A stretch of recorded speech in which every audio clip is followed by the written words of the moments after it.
bonjour à tous. Ce dimanche 3 mai 2020, la liberté de la presse est loin de rayonner au Cameroun. Selon le Comité pour la protection des journalistes, au moins 7 professionnels des médias sont détenus au Cameroun. Parmi eux figurent Paul Chouta, Mancho BBC, Samuel Ouazizi et Nsine Conrad. Les organisations internationales appellent à leur libération.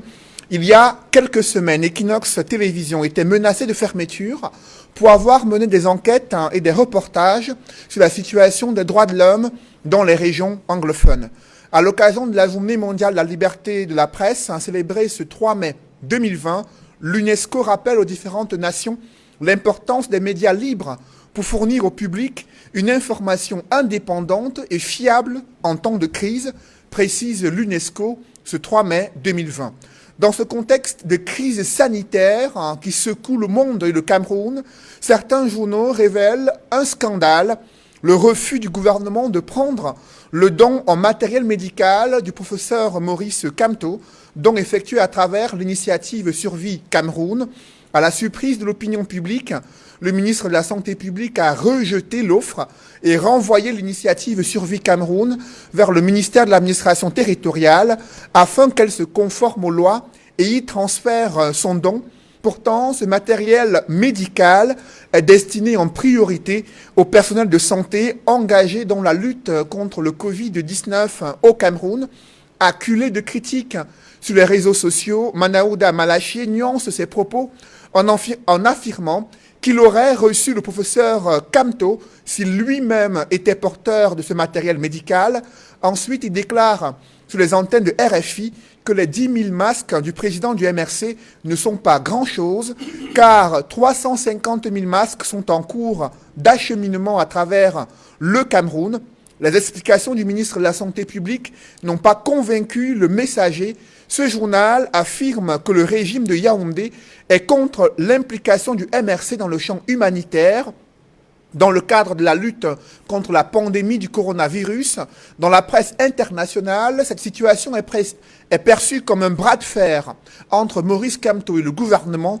Pourquoi les autorités camerounaises reçoivent les dons du milliardaire chinois Jack Ma, les dons des entreprises multinationales, et refusent ceux provenant d'une initiative mise en place par des Camerounais?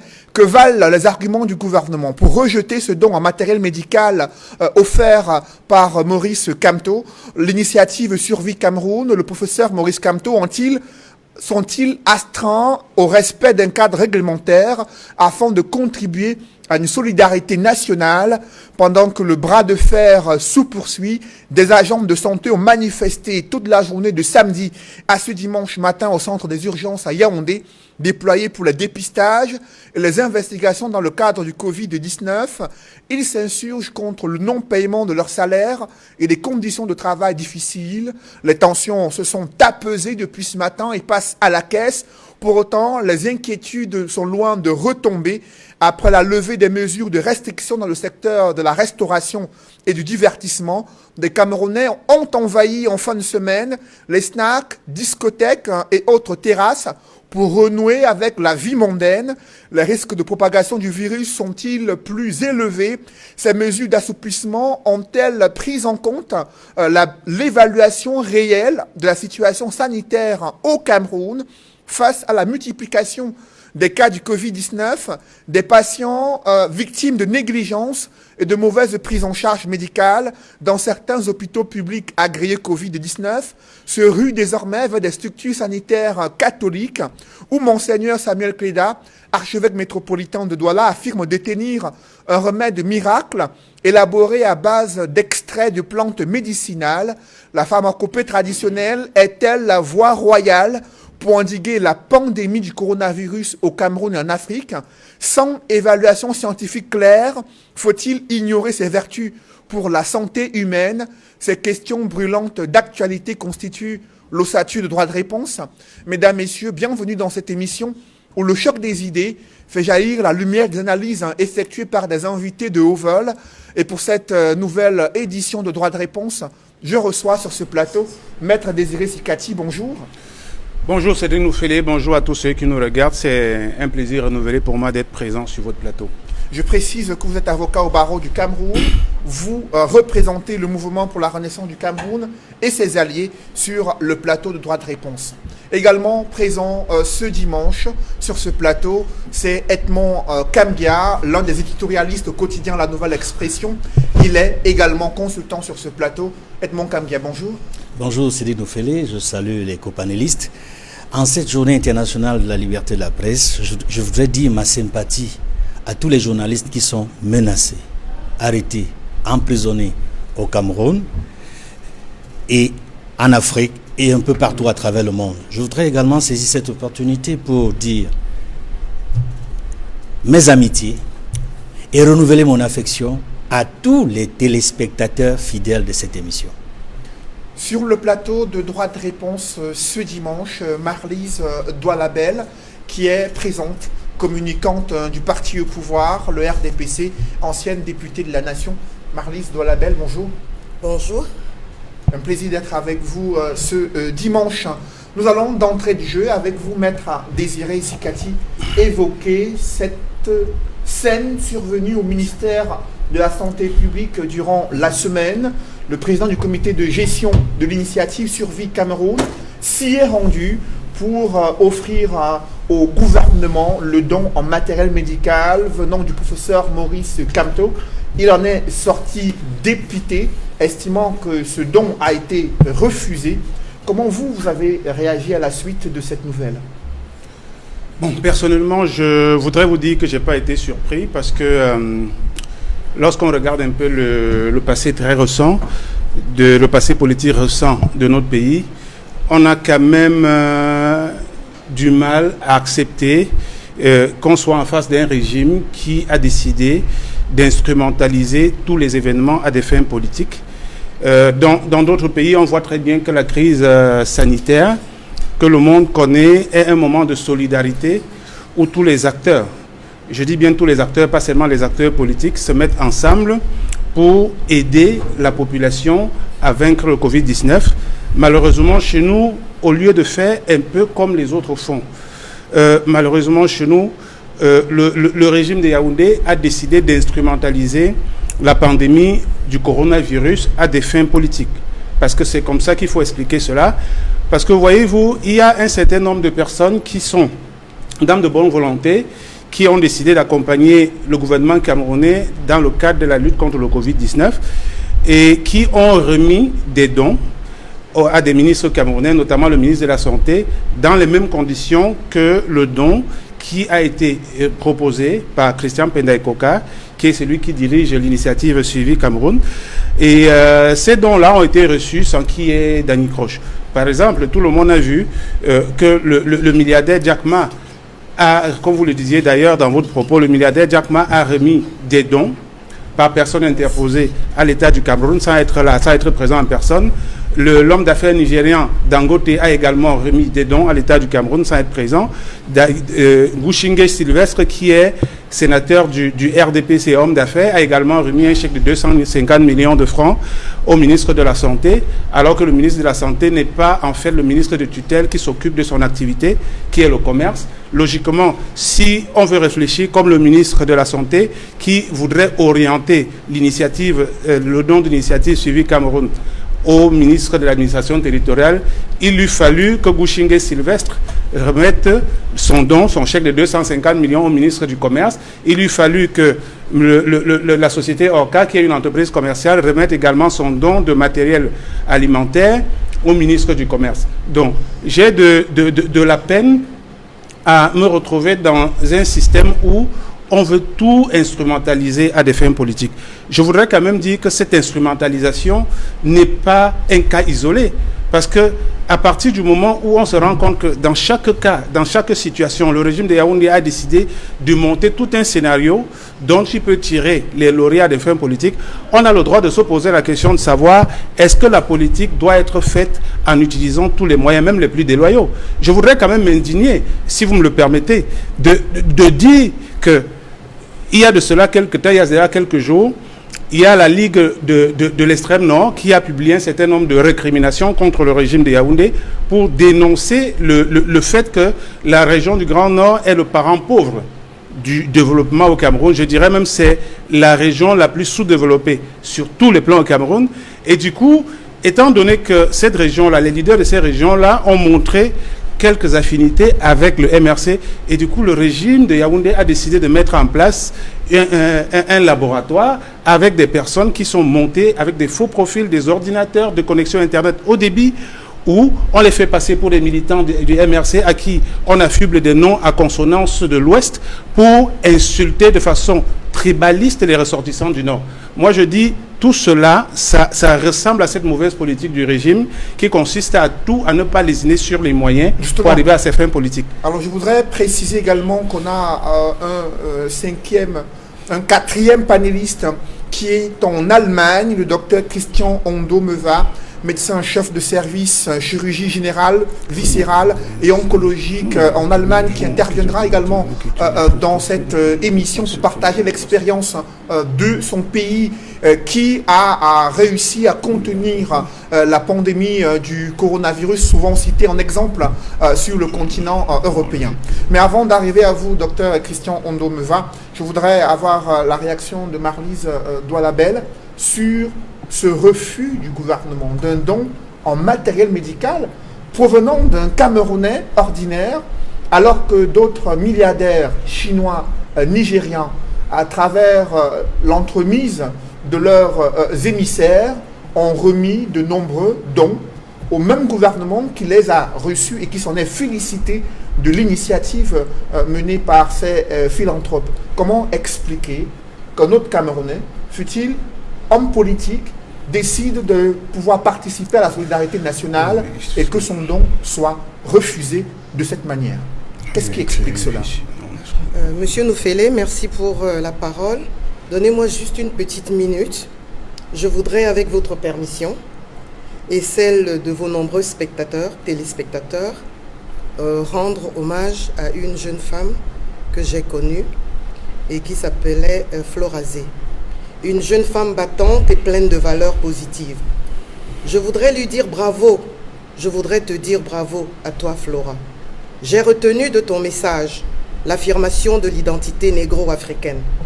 Ton combat contre le blanchiment de la peau était un combat réel et vrai. Tu mettais en garde la femme noire contre les dangers des produits cosmétiques qui blanchissent la peau et abîment la peau et la santé.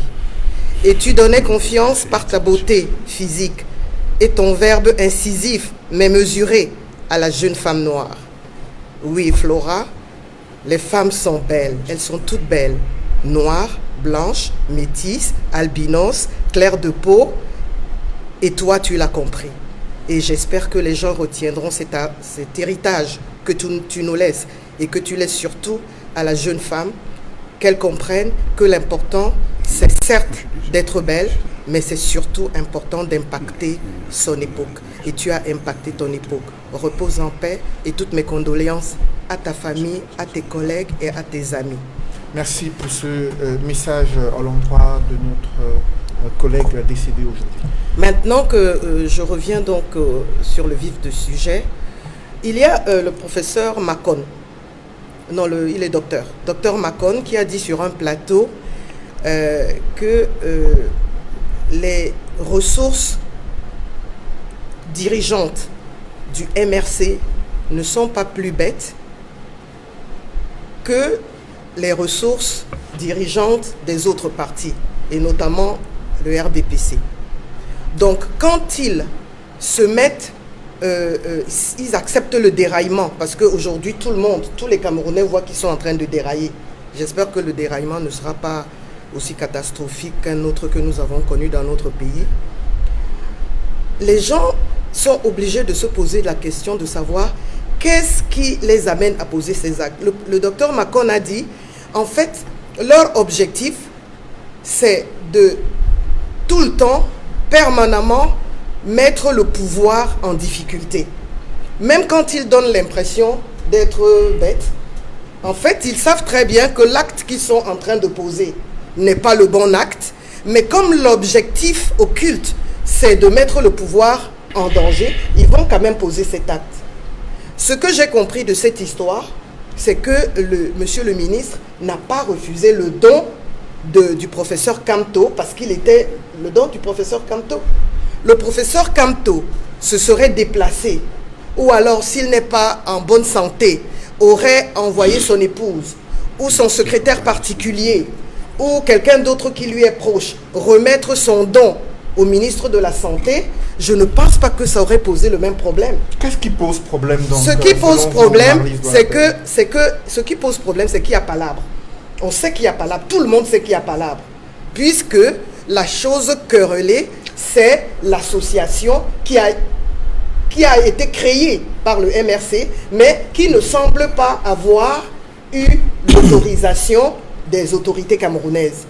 Donc, si vraiment c'est la santé des Camerounais qui préoccupe M. Kamto, ben, il se conforme. Il envoie son don et je pense que son don est la bienvenue parce que franchement... Mais il y a eu une correspondance lorsque ce don a été acheminé au ministère de la Santé publique. Il a été précisé que c'est un don venant du professeur Kamto. Alors, pourquoi, à travers la lecture de ce texte, il n'a pas été pris en compte le don et des observations faites à cette initiative? Parce qu'il y avait déjà provocation. Il y avait déjà provocation à partir du moment où le papier en tête n'était pas de M. Kamto. Si M. Kamto avait fait une lettre, parce qu'effectivement, M. Penda Ikoka aussi est un de ses proches, puisqu'il chemine depuis un bout de temps ensemble, M. Penda Ikoka aurait pu effectivement amener la lettre de M. Kamto et le don de M. Kamto pour le remettre au ministre de la Santé. Mais à partir du moment où il y a eu ce glissement, on comprend bien que M. Kamto voulait bien donner son don, mais en même temps créer cette nouvelle situation pour montrer aux Camerounais que voilà, vous voyez, j'ai amené mon don, mais personne ne le veut parce que je suis M. Kamto. Non. Dans ce contexte de crise sanitaire, Marlys Doualabé, la préoccupation du gouvernement doit-elle être d'identifier la présumée légalité ou l'illégalité d'une initiative, ou alors de pouvoir acquisitionner tous les dons venant des personnes de bonne foi qui veulent aider le gouvernement et aider le personnel soignant à avoir le matériel et les outils nécessaires pour faire face à cette pandémie? Alors, votre question a deux volets et je vais donner deux réponses. Premièrement, est-ce que le gouvernement a le droit de... Le gouvernement reste gouvernement et jusqu'à preuve du contraire, il pilote le pays sur tous les plans. Alors, ce n'est pas parce que nous sommes en situation difficile que, par exemple, le front de guerre contre le Nozo ne va pas continuer à être géré et contenu. Vous comprenez? Ça, c'est la première réponse. La deuxième réponse, c'est que M. Kamto, qui lui veut sauver les Camerounais, parce que le gouvernement, lui, ne veut pas sauver les Camerounais. Le gouvernement veut tuer les Camerounais. Mais lui, M. Kamto, le Jésus du Cameroun, veut sauver les Camerounais. Alors, qu'est-ce que ça lui coûte de faire une lettre? Une lettre, sans qu'il y ait la référence à cette association. Est-ce que vous pouvez aussi poser cette question? Posez-lui la question parce que je suis sûr qu'il est en train de nous suivre. Demandez-lui, professeur Kamto, pourquoi n'avez-vous pas fait simple en écrivant une lettre signée par vous pour que votre don personnel, en tant que Camerounais conscient et qui veut accompagner la riposte, est en train de poser? Posez-lui la question, peut-être qu'il a une bonne réponse, mais moi je pense qu'il n'y a pas de vraie bonne réponse. Après vous, Marlys Doualabé, j'aimerais avoir la réaction d'Edmond Kambia. Le MRC estime qu'il y a une instrumentalisation de la part du pouvoir de la lutte contre le Covid-19, et dans les rangs du parti au pouvoir, on dénonce la démarche menée par le professeur Maurice Kamto, et on insiste sur l'illégalité de l'initiative Survie Cameroun, demandant à ce qu'il change de procédure, raison pour laquelle il a été renvoyé vers le ministère de l'administration territoriale. Comment appréciez-vous les arguments des uns et des autres sur cette controverse autour de ce don refusé par le gouvernement? D'abord, Céline Fellé, il faut dire que nous trouvons dans une situation très difficile. Nous menons une guerre sanitaire. Nous luttons avec les moyens que nous avons, qui sont si fragiles, qui sont si insuffisants contre le coronavirus. Et voilà que un citoyen camerounais, fût-il président de parti politique, décide d'envoyer son don à travers le responsable d'une initiative,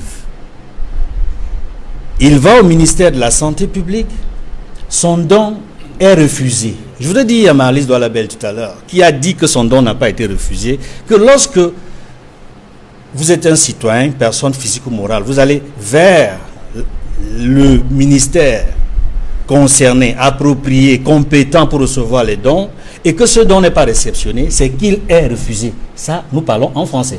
Le don a été refusé. Maintenant, pour le juridisme, on va en parler tout à l'heure. Je voudrais dire que j'ai été personnellement outré par le refus de ce don. Et je me suis permis le lendemain de faire un tour avec quelques collègues dans les hôpitaux publics et privés de la place pour recueillir le sentiment de quelques personnels soignants. Et je peux vous dire qu'ils étaient dépassés. Je dis, dans les hôpitaux publics, comme dans les hôpitaux et cliniques privés, ils étaient ahuris par le refus de réceptionner le don de Maurice Kamto. Parce qu'ils sont dans le besoin, les personnels de santé. Et l'un de leurs représentants est intervenu il y a quelques heures dans une radio de la place RFI pour exprimer toute sa colère, en disant même que si ce don venait de l'enfer comme du paradis, il fallait d'abord le réceptionner, parce que les personnels soignants meurent. Médecins comme infirmiers, ils meurent parce qu'ils n'ont pas le matériel adéquat pour soigner les Camerounais. Et voyez-vous, quand j'ai rencontré la plupart de ces personnels soignants, et ce que je déplore, c'est que très peu ont le courage de dénoncer publiquement le ministre de la Santé. Il y en a qui le font, mais très peu, pour des raisons carriéristes sans doute, n'ont pas le courage de le dire officiellement qu'ils sont contre. Mais leur responsable, le responsable de leur syndicat a dénoncé cela. Je voudrais dire que ça a choqué non seulement les personnels soignants, mais la majorité des Camerounais que nous avons pu approcher sur la question. Voyez-vous, je disais tantôt qu'il n'y a pas que les personnels soignants qui meurent, mais il y a les Camerounais qui meurent tous les jours de suite de Covid-19. Et lorsqu'on a la possibilité d'avoir ainsi 10 000 masques barrières pour les populations, 6 800 masques chirurgicaux pour les médecins, 950 tests. Est-ce que vous savez qu'il y a beaucoup de pays qui passent des commandes, y compris des pays développés, et les masques n'arrivent toujours pas dans les délais escomptés? Le Cameroun lui-même a passé des commandes. Jusqu'à aujourd'hui, la plupart des commandes ne sont pas encore réceptionnées. Et quand j'ai écouté M. le ministre de la Santé dire dans un média que peuvent faire les 10 000 masques de M. Kamto, Monsieur le ministre de la Santé, ce que vous dites participe de ce que un citoyen camerounais qui s'appelle Achille Koto appelle un acte vil et immonde. C'est de la cruauté. C'est inqualifiable, c'est innommable, c'est méchant. Nous avons, depuis le début des déclenchements de la propagation du virus, du coronavirus au Cameroun, soutenu le ministre de la Santé. Nous avons soutenu le Premier ministre, chef du gouvernement, à travers les différentes mesures qui sont prises pour lutter contre la propagation du coronavirus. Mais cette fois-ci, nous disons non à monsieur le ministre de la Santé. Nous disons non à ce gouvernement. Parce qu'il fallait réceptionner ce don pour sauver les Camerounais. Nous sommes dans un état de nécessité qui fait loi. Edmond Kamgia, le ministre... On ne doit pas s'embarrasser de considérations quelconques. Edmond Kamgia, le ministre de la Santé publique, a déclaré sur les antennes de RFI qu'il y a 350 000 masques en cours d'acheminement dans les différentes régions du Cameroun et qu'il ne faudrait pas une politisation de cette décision. Il estime que si Maurice Kamto était venu lui-même, il aurait reçu ce don en matériel médical. Est-ce que pour vous, ces clarifications permettent de comprendre la situation qui s'est déroulée durant ce jour-là? Mais ça ne tient pas. Je ne voulais pas revenir sur ce que M. Sikati a dit tantôt. Est-ce que Dangote était physiquement présent pour remettre ses dons? Il s'est fait représenter. Et beaucoup d'autres personnalités camerounaises et non camerounaises, y compris le bienfaiteur chinois, lorsqu'il a envoyé ces dons au Cameroun qui ont été réceptionnés à l'aéroport de Simalène, est-ce qu'il était présent, le bienfaiteur chinois? Ils sont nombreux, Camerounais, non Camerounais, qui sont allés voir le ministre de la Santé qui a réceptionné les dons. Donc ça ne tient pas debout que que seule la présence physique de Maurice Kamto aurait réglé l'affaire. Je dis non, ça ne tient pas debout. Et je disais donc tantôt qu'il ne faut pas s'embarrasser de juridismes qui ne tiennent pas la route. Parce que voyez-vous, les initiatives citoyennes et populaires, nous en avons connu dans ce pays. Nous avons connu le coup de cœur lorsque les Lions ont été qualifiés pour la Coupe du Monde 94. Il ne me semble pas qu'une association a été créée pour réceptionner les dons des Camerounais. C'était une initiative citoyenne et populaire à laquelle ont participé la majorité des Camerounais. Lorsqu'il y a eu le coup de cœur, haute initiative contre Boko Haram, les Camerounais de tous les coins du Cameroun ont participé massivement, y compris les enfants. Lorsqu'il a fallu soutenir nos frères et sœurs dans le nord-ouest et le sud-ouest, à cause de cette guerre innommable, cruelle, qui n'a pas lieu d'être depuis 4 ans dans le nord-ouest et le sud-ouest, les Camerounais ont encore contribué dans cette initiative populaire pour sauver des vies. Ne nous embarrassons pas de juridisme de mauvaise loi. Et je dois dire ici à monsieur, je m'adresse cette fois-ci à monsieur le ministre de la Santé. Parce que quand il a réagi en ne réceptionnant pas le don de ce concitoyen, leader politique, il lui a demandé de prendre attache avec un autre membre du gouvernement. La question que je lui pose est celle-ci. Lorsqu'il demande à M. Penda Ekoka, qui gère le projet Suivi Cameroun Survival Initiative, de se rapprocher du MINAT, je veux lui poser la question de savoir, est-ce que le ministre de l'administration territoriale et le chef du gouvernement n'était-il pas plus décent de dire, rapprochez-vous du premier ministre chef du gouvernement, parce qu'un gouvernement a un chef, et c'est John Gouté. Justement, on va en parler dans l'émission Edmond Kambia. Avec vous, Maître Désiré Sikati, le ministre de la Santé publique, justement, a insisté sur la conformité légale de l'initiative Survie Cameroun, considérée par le gouvernement comme une association illégale, raison pour laquelle, selon lui, il a envoyé l'initiative Survie Cameroun vers le ministère de l'administration territoriale afin que cette initiative se conforme à la loi et y dépose son don en matériel médical, donc pour aider le gouvernement camerounais dans la lutte contre la pandémie du coronavirus. Que pensez-vous de cette sortie du ministre de la Santé publique? Mais déjà, il faut quand même se rappeler que le professeur Kamto n'est pas la seule personne qui a apporté sa contribution dans le cadre de la lutte contre le Covid-19. Nous en avons cité d'autres personnes ici, notamment Diakma, Dangote, Gouchingue Sylvestre, Orca. Dans aucune de ces personnes-là ne s'est déporté personnellement pour voir le ministre concerné pour lui remettre le don. Non, il faut dire que lorsqu'on est dans une situation de crise, ce qu'on doit privilégier, c'est le résultat. Les détails, ça ne compte pas du tout. Les détails, ça ne compte pas. Vous voyez les Américains aujourd'hui. Donald Trump suspecte la Chine d'avoir, à travers le Covid-19, mis sur pied une arme bactériologique. Mais ça n'empêche pas les Américains de se pourvoir en masque en Chine.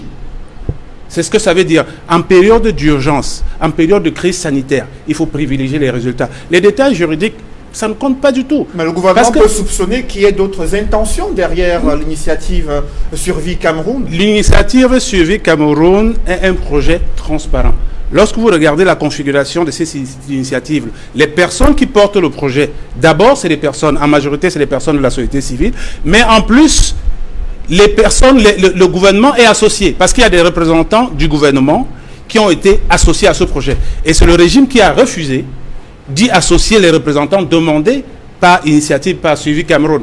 Il faut le dire. Donc, ne rentrons pas dans ce genre de polémique qui nous échappe, qui nous amène à éviter le véritable sujet, à éviter le point, l'aspect le plus important, qui est la contribution de chaque Camerounais pour la résolution de cette crise sanitaire. La question, moi j'ai écouté hier le président du syndicat des personnels de santé, Sylvestre Ngaonana, mais il se posait la question de savoir, est-ce que le virus du Covid-19 a une connotation politique? Comment ça se fait qu'on refuse le don d'une personne du simple fait que cette personne-là est présidente d'un parti politique? Mais le problème officiel, c'est l'initiative Survie Cameroun, considérée comme une association illégale. L'argument que brandit le gouvernement, ça c'est un argument. C'est un argument matériel médical du professeur Maurice Kamto. C'est un argument fallacieux. D'autres personnes appelleraient ça un cache-sexe. Parce que la vérité, c'est quoi? La vérité, c'est que si le professeur Kamto n'était pas leader d'un parti politique qui a pignon sur rue, et que dans les conditions actuelles, il donnait le même don, je dis bien dans les mêmes conditions qu'aujourd'hui, eh bien, je peux vous persuader que le ministre de la Santé aurait reçu le don. Le problème, c'est que le régime qui dirige le Cameroun a l'impression que tout le monde est dans cette logique d'instrumentalisation honteuse des actes humanitaires, des actes élémentaires. Non, ce n'est pas de ça qu'il s'agit. Moi, je pense qu'il est aussi de la responsabilité des hommes politiques d'être aux côtés des populations lorsqu'elles sont dans une situation de détresse. Il ne faut pas confiner les hommes politiques à des gens qui vont seulement à la quête du suffrage lorsque les opérations électorales arrivent. Je pense que le professeur Kamto, l'initiative Suivi Cameroun, tous ceux qui la portent sont dans leur rôle. Mais ils sont dans leur rôle. Mais j'ai du mal à comprendre. Il y a de cela, hier, j'ai vu dans un département ou bien dans un quartier de mon village, le don de M. Paul Biya qui était évalué à 2 milliards, une partie a été partagée dans ce quartier qui compte 2500 habitants. Mais je peux vous dire que des gens s'en sont sortis, 2500 habitants, avec 5 morceaux de savon, 225 francs à l'unité, avec 6 masques, pour 2500 personnes. Mais vous appelez ça une assistance? Mais j'ai envie de... Quand j'entends le ministre de la Santé minimiser 950 kits de désinfection, de dépistage, mais il minimise alors que ces kits-là peuvent permettre de dépister 40 000 personnes. 40 000 personnes, parce qu'un kit, quand je dis dépister, ou bien de lutter contre la maladie, vis-à-vis de 40 000 personnes. Les experts disent qu'aujourd'hui, une seule personne malade peut contaminer 3 à 4 personnes. Et vous refusez 950 kits. Vous minimisez 10 000 masques barrières, parce que vous avez 350 000 masques qui arrivent après. Mais j'ai envie de dire que ça, c'est ce qu'on appelle de l'instrumentalisation. C'est de l'instrumentalisation. Et le peuple camerounais doit être conscient que certaines personnes, le rôle du gouvernement n'est pas de manipuler les dons. Le rôle du gouvernement n'est pas de manipuler les initiatives privées.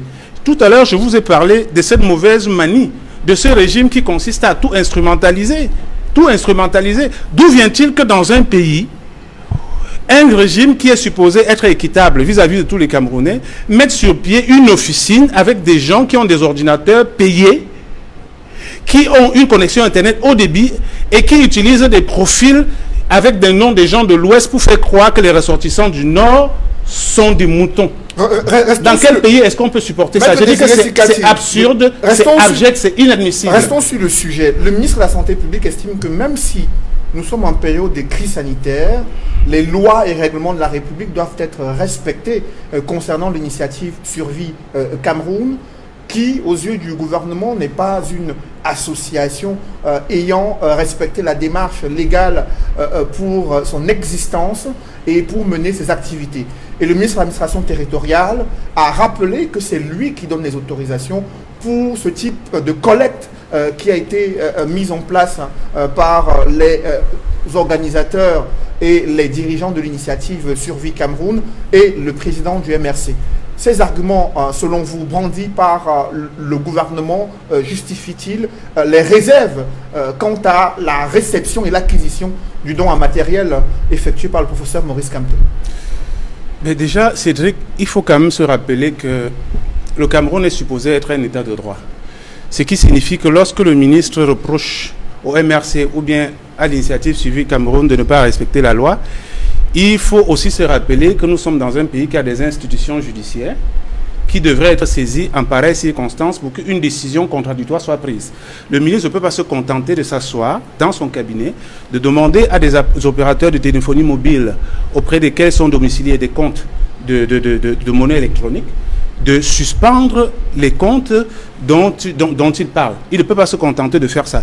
Et puis, il faut être capable dans la situation actuelle, parce que lorsqu'on parle de crise sanitaire, il faut comprendre que nous ne sommes pas dans le cadre du fonctionnement normal de la vie courante. La crise sanitaire est un événement qui vient impacter négativement nos vies. Donc, si nous avons des Camerounais qui décident d'apporter leur contribution pour combattre ces crises-là, je pense qu'à un certain moment, il faut faire fi des petits détails qu'on peut régler après. Parce que le ministre, à partir du moment où, j'ai bien dit, peut-être ça vous a échappé, à partir du moment où le projet demande à être associé, demande au gouvernement d'associer certains membres, c'est pour des questions de transparence. Quel est le but de la loi?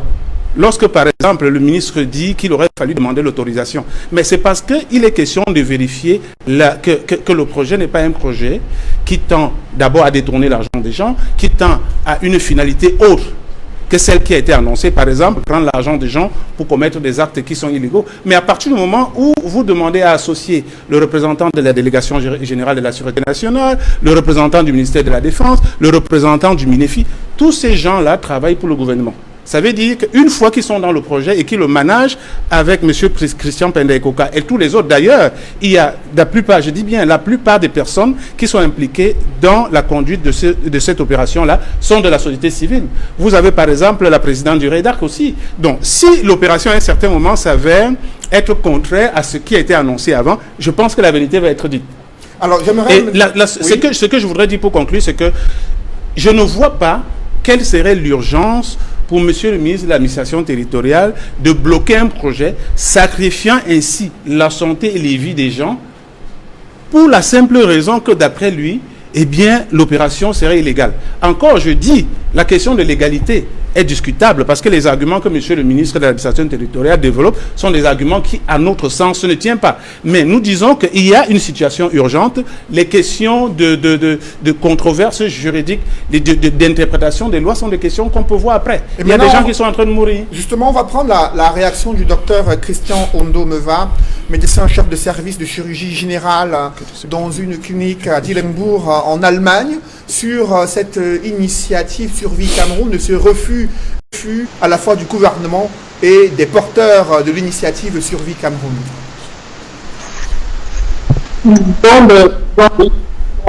Très isolante. Question comme c'est dans la vie. Nous voyons ça dans l'Allemagne. Les adversaires tout farouches de la chancelière américaine se sont normés, se sont placés derrière pour la soutenir.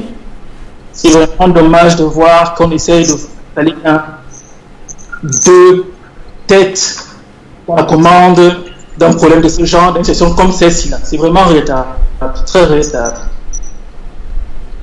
Merci pour votre réaction, docteur Christian Ondo-Meva, qui estime que c'est regrettable d'en arriver là, de vivre une telle scène au moment où le personnel soignant est dans le besoin. Marlise Doualabel, il y a un président de syndicat des personnes de santé qui a critiqué l'attitude du gouvernement qui est, lui, refusant ces masques et ces kits importants pour les tests du Covid-19, estimant qu'il y a des besoins importants qui se posent aujourd'hui dans les 5 à 6 régions. On est déjà à plus même de 6 régions concernées par le Covid-19. Et pourquoi s'attarder sur de tels détails du juridisme, comme le souligne ici le militant du MRC, au moment où les Camerounais, à la fois personnels de santé et des Camerounais atteints du Covid, ont besoin de ces différents matériels pour optimiser la prise en charge médicale. Monsieur Kamgia, je n'ai pas la même maîtrise de la langue française que vous, mais je crois que mon niveau est suffisant pour faire la différence entre un don refusé et un don réorienté. Le ministre n'a pas dit qu'il ne veut pas du don. Le ministre a dit qu'il n'est pas la bonne porte. Pour moi, ce n'est pas un refus. Pour continuer, quand Dangote ou le Chinois envoie son don, il ne se présente pas personnellement, mais il ne met pas sa lettre sur un papier en tête qui appartient à une association nigériane ou une association du quartier Ngodi. Il met sa lettre sur un papier en tête qui lui appartient pour qu'il soit véritablement identifié comme la personne qui fait don de ce matériel. Donc, si vraiment c'était si sain que ça, si c'était si sans arrière-pensée, s'il n'y avait pas manipulation, qu'est-ce que M. Pendaykoka aurait dû faire? Une fois sorti de chez M. le ministre, il serait allé rencontrer M. Kamto, le professeur Kamto, pour lui dire, professeur, je suis allé, mais je n'ai pas pu réussir parce que voilà ce qui m'a été opposé. Donc moi, je pense que vous pourriez reprendre la même lettre, mais sur un papier en tête qui est de vous, et puis je retourne voir monsieur le ministre. C'était simple comme bonjour. Mais tout de suite, ça a fait l'objet d'une communication publique pour démontrer que le gouvernement ne veut pas de ce don parce qu'il vient du professeur Kamto. Ce que je voulais également dire, quand vous conviez sur votre plateau des personnes comme, il est docteur ou professeur? Docteur Christian Ondomeva, qui est en Allemagne, c'est un Camerounais, médecin-chef de service de chirurgie générale. Ok, docteur, faites vite pour être professeur, hein, parce que ici chez nous, c'est la compétition au professorat.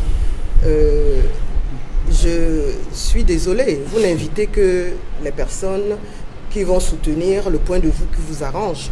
Parce que je ne vois pas pourquoi ce médecin ne poserait pas la même question au professeur Kamto. Ok, les gens sont en souffrance. Ok, on a besoin des kits. Mais si ce n'est qu'une affaire simple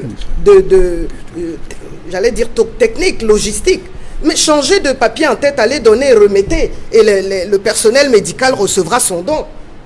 Ce qui serait embêtant, c'est que le professeur Kamto, reprenant sa lettre et retournant donner son don à monsieur le ministre, que ce don soit refusé. Parce que moi-même, je serais en colère. Moi-même, je serais en colère parce que je ne verrai plus le dysfonctionnement créé par cette démarche. Donc, voilà ce que je voulais dire par rapport à cela. Maintenant, quand on dit quand il y a la guerre, quand il y a la guerre, et qu'un pays, bon, là ce n'est pas le cas, mais je veux exagérer pour que l'image soit plus saisissante. Vous avez un pays ennemi à côté de vous.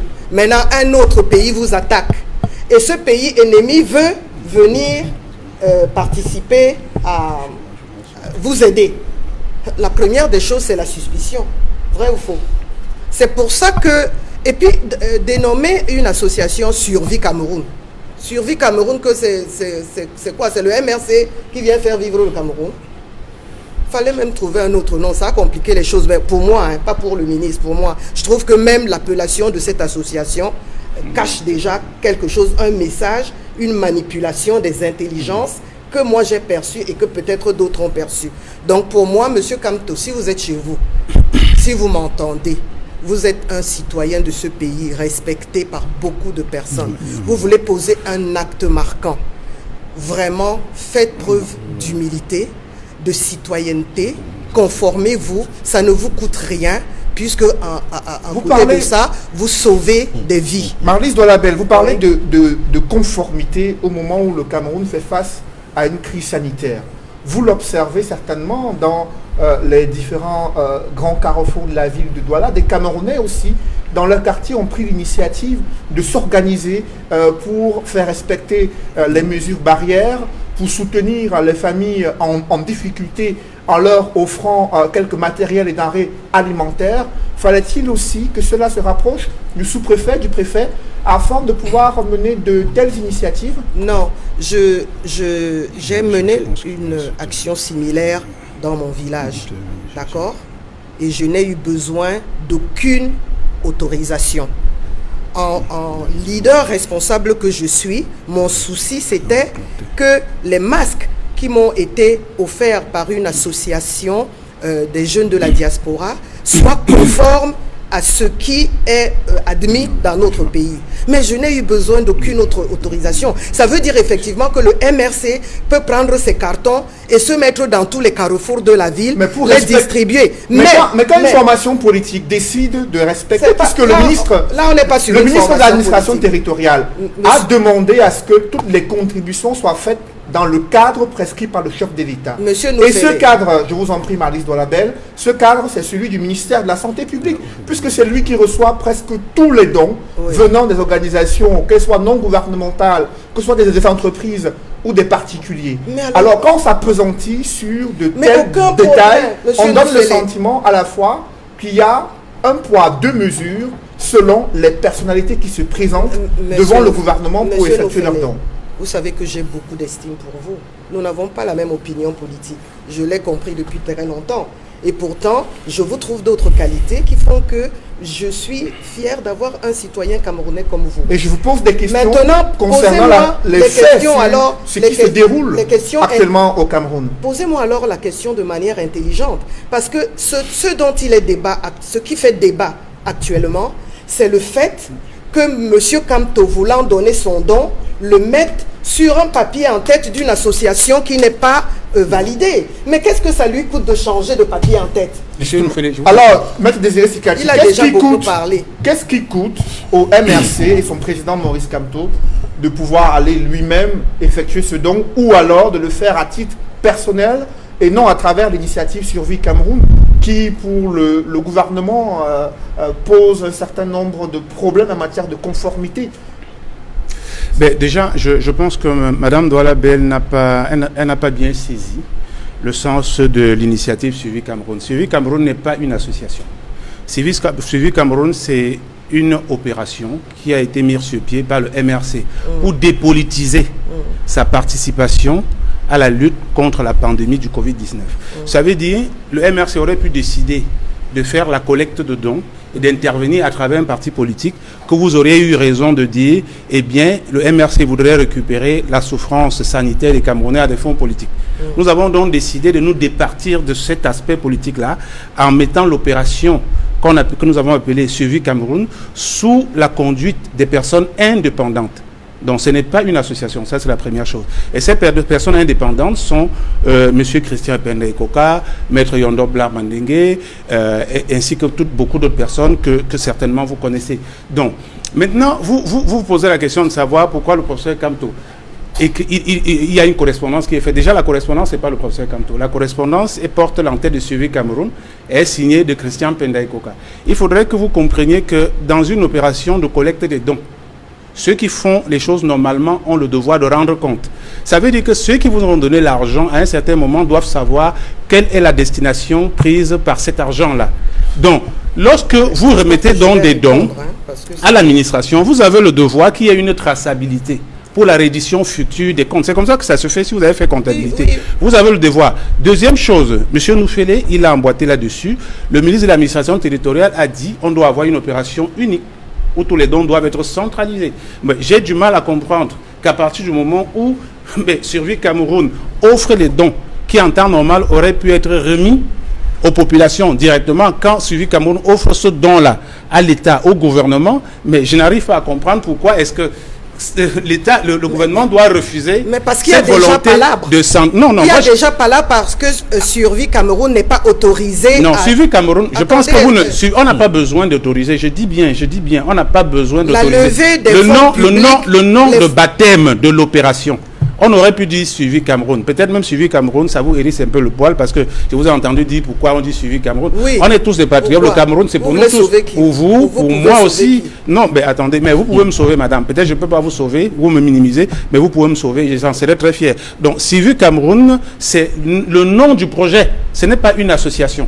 Donc, et je dis à partir du moment où nous avons dans notre pays des structures juridictionnelles qui peuvent contrôler la régularité des actes qui ont été posés, l'origine des fonds, la destination des fonds. L'urgence n'est pas de rentrer dans des polémiques juridiques inutiles qui peuvent être faites après. C'est de ça que je parle. Si M. Atangandji décide d'abord, disons quand je dis Atangandji, tout le gouvernement décide de recevoir la participation du Suivi Cameroun, qui en réalité Suivi Cameroun qui est proposé par le MRC. Si le gouvernement reçoit ça et demain dit, eh bien bon, nous avons aidé les Camerounais, nous avons soigné des gens, le Covid-19 a été éradiqué au Cameroun, maintenant dites-nous où venait l'argent, où serait le mal? Alors après vous, Edmond Kandia, il y a un bras de fer selon la presse internationale, entre le gouvernement et le professeur Maurice Kamto sur l'initiative qui a été mise sur pied. Le gouvernement estime que c'est illégal et soupçonne le professeur Maurice Kamto de chercher une légitimité de cette initiative à travers le don acheminé au ministère de la Santé publique. Quelles seraient les conséquences de ce bras de fer au moment où le Cameroun fait face à cette pandémie de Covid-19, au moment où les cas de Covid se multiplient à travers le pays? Les conséquences immédiates et directes de ce qu'on peut considérer comme, entre guillemets, bras de fer, c'est que les Camerounais vont continuer à mourir de Covid-19. Les médecins vont mourir parce qu'ils n'ont pas suffisamment d'équipement, de matériel pour se protéger. Les malades vont de plus en plus plonger et les populations ne pourront pas être dépistées avec le matériel des kits de tests suffisants. Aujourd'hui, ce millier, 950 kits, aurait pu aider à tester les Camerounais, à savoir quelle est leur situation, leur statut réel. Et ces masques, ces 10 000 masques barrières, auraient aidé au moins 10 000 Camerounais déjà à éviter la possibilité de se faire contaminer. Et les 6 800 masques chirurgicaux auraient certainement aidé des médecins qui n'attendent que ça dans les hôpitaux, y compris les hôpitaux officiels dédiés pour la circonstance que le ministre de la Santé a recensé. Mais je dois dire que même les hôpitaux privés, les cliniques ont besoin de matériel pour soigner, pour les médecins. Ça va le sauver. Malice Doualabel. Oui, mon cher. Vous permettez que je déroule? Parce que visiblement, ça vous gêne lorsque je dis que la vie des Camerounais est en danger. Les Camerounais meurent. Simplement parce que M. Kamto ne veut pas aller déposer son don.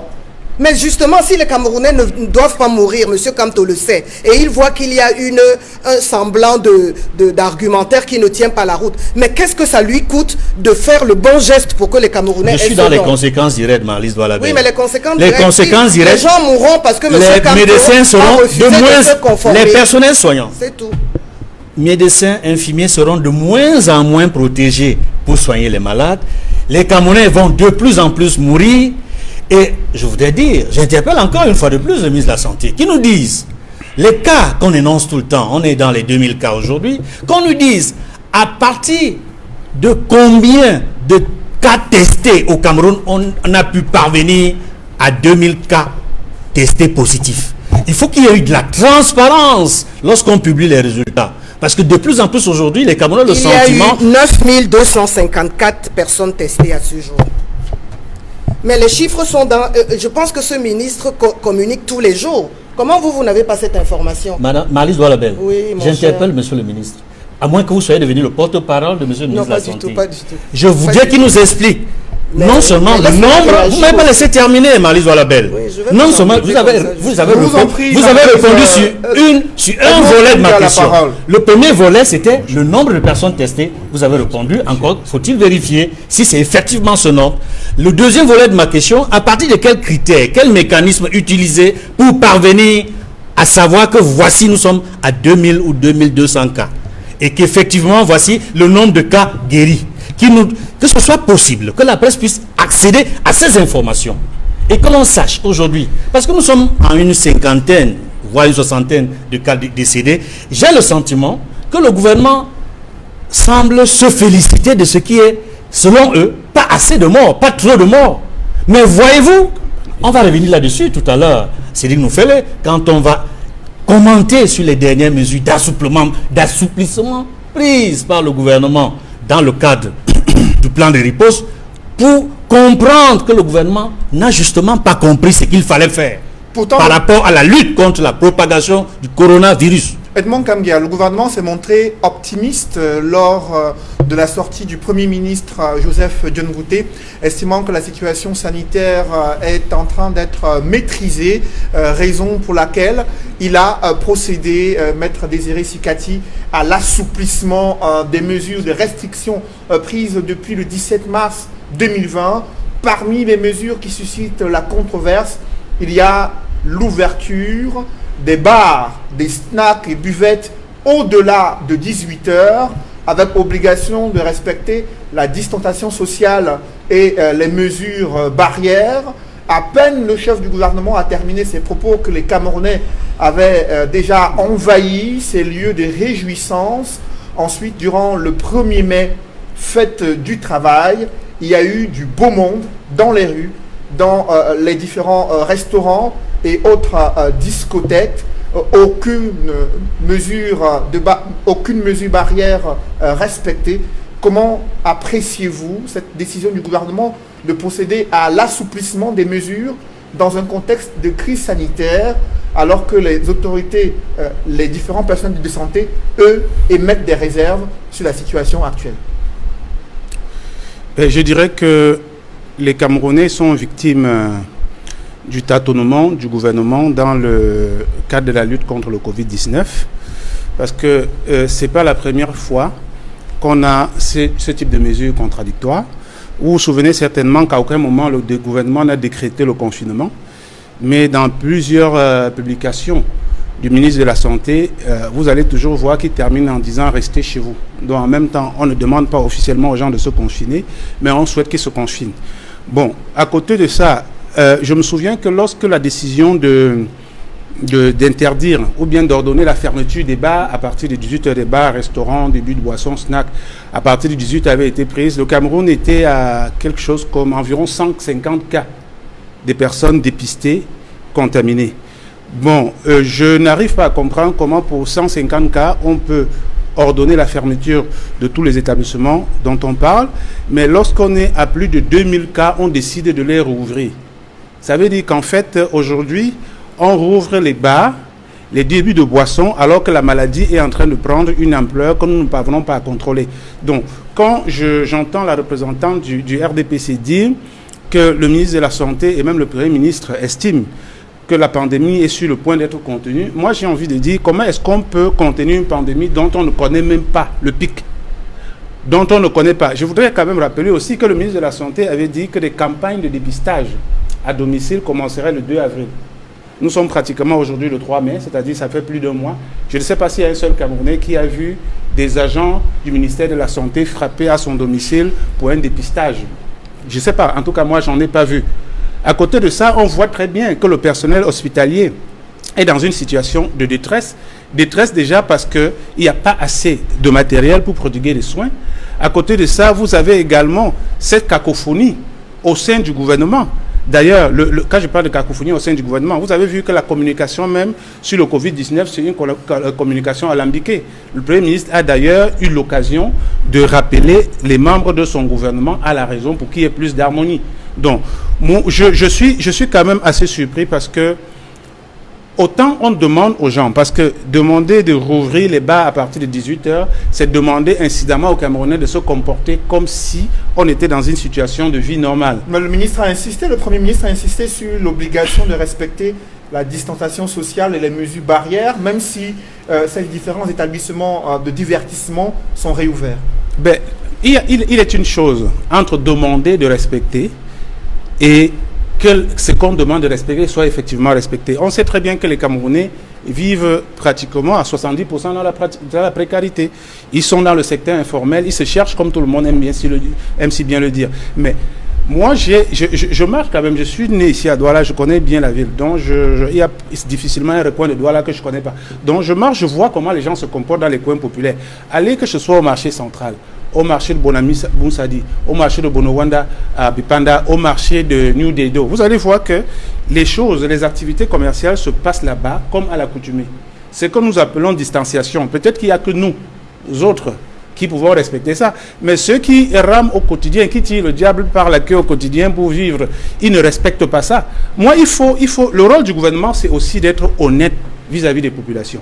Si le gouvernement a décidé de recourir à ce que certains pays ont appelé l'immunité collective, il faut le dire clairement aux Camerounais. Immunité collective veut dire qu'on laisse la maladie se répandre au sein de la population pour développer une forme d'immunité.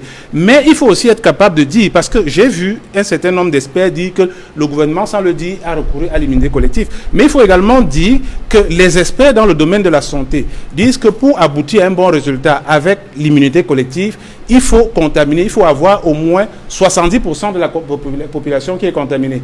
Maintenant, pour une population de 25 millions d'habitants, que le Cameroun compte, mais si vous prenez la proportion de 70%, on est à 17 500 000. Je prends 17 500 000. Et monsieur le ministre de la Santé a dit le taux de létalité, ou bien le taux de mortalité du coronavirus actuellement au Cameroun est de l'ordre de 4,2%. Donc si vous faites le rapprochement de 4,2% sur 17 500 000 habitants, vous vous retrouvez dans une proportion de 735 000 personnes qui vont donc être sacrifiées si on recourt à ce que le gouvernement est en train d'appliquer sans le dire, l'immunité collective. Moi, je trouve ça, oui. Pour moi, c'est diabolique. Pour moi, c'est inadmissible. Je pense qu'aujourd'hui, on voit bien que sur le marché international, le prix du pétrole a baissé. Ce qui veut dire, par exemple, que le gouvernement fait des économies en termes de subventions sur le carburant. Pourquoi ne pas prendre cet argent-là et reverser à des personnes qui vont par exemple souffrir au cas où on décide d'un véritable confinement. Moi j'ai du mal à comprendre qu'un pays, des grands pays qui ont un système de santé assez avancé prennent des mesures draconiennes et que nous les Camerounais qui non seulement avons un système sanitaire qui ne marche pas, mais dont nous avons aussi la malchance qu'il soit impulsé par des dirigeants irresponsables et que j'ai du mal à comprendre que nous estimons que c'est le hasard qui va nous sortir de cette situation. Après vous me désirez Sikati, nous avons un expert dans cette émission. Il est en direct sur Skype en Allemagne, un pays également qui a pu contenir la pandémie du coronavirus. Docteur Christian Ondomeva, vous avez suivi qu'au Cameroun, il y a eu une levée des mesures de restriction, notamment la réouverture des snacks et des bars au-delà de 18 heures. Le Premier ministre a insisté sur l'obligation de respecter la distanciation sociale et d'autres mesures barrières. Et il y a une inquiétude de la part de plusieurs Camerounais sur les risques de transmission communautaire du virus et des risques élevés de propagation de cette maladie. Quelle est votre analyse scientifique à propos ?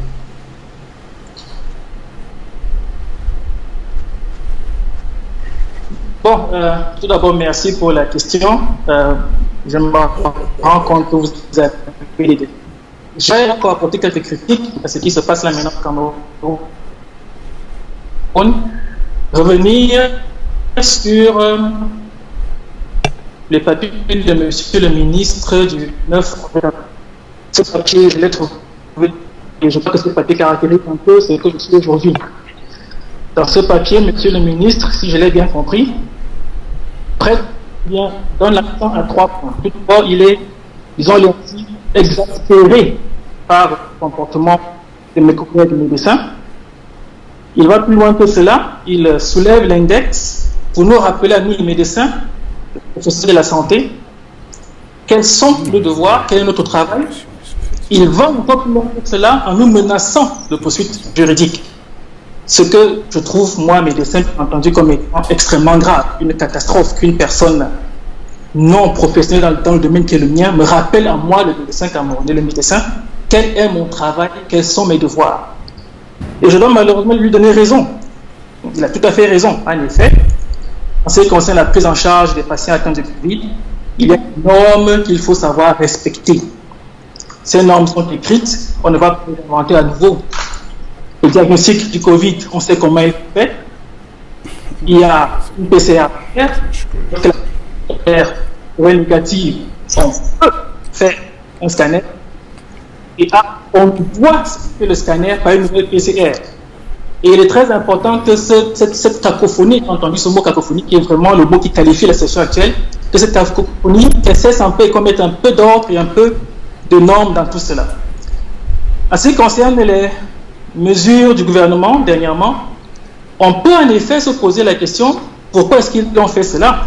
Et lorsqu'on analyse concrètement les chiffres, on se rend compte que en 5 semaines, les pays occidentaux tels que la France, l'Allemagne, l'Italie, l'Espagne et consorts avaient montré un taux de décès de pratiquement 10 000 personnes sur les personnes atteintes. Lorsqu'on compare avec ce qui se passe au Cameroun ou bien en Afrique générale, on se rend compte que le taux de décès est extrêmement bas. On parle ici de 4,2%, si j'ai bien suivi ce que un des collègues disait là sur la scène, 4,2%. C'est qui est en effet relativement bas. On peut bien se poser la question, est-ce qu'il ne faudrait pas, en effet, pour permettre à la population de continuer à vivre, est-ce qu'il ne faudrait pas trouver un compromis qui voudrait dire, allez, continuez donc à vivre, ouvrons les magasins, ouvrons les bars, mais tout cela n'est pas tellement important. Je crois que le plus important, c'est de savoir respecter encore une fois ces méthodes de barrières qui sont décrites partout.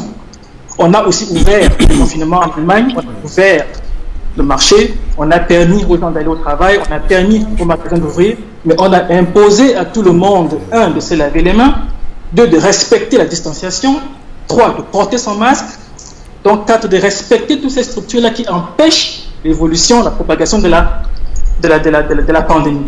Donc ce que je veux dire, c'est que oui, en effet, le gouvernement a sa part de responsabilité, mais plus que cela encore, chacun de nous est appelé à jouer son rôle, à faire son travail, à se battre pour ne pas mettre l'autre en danger.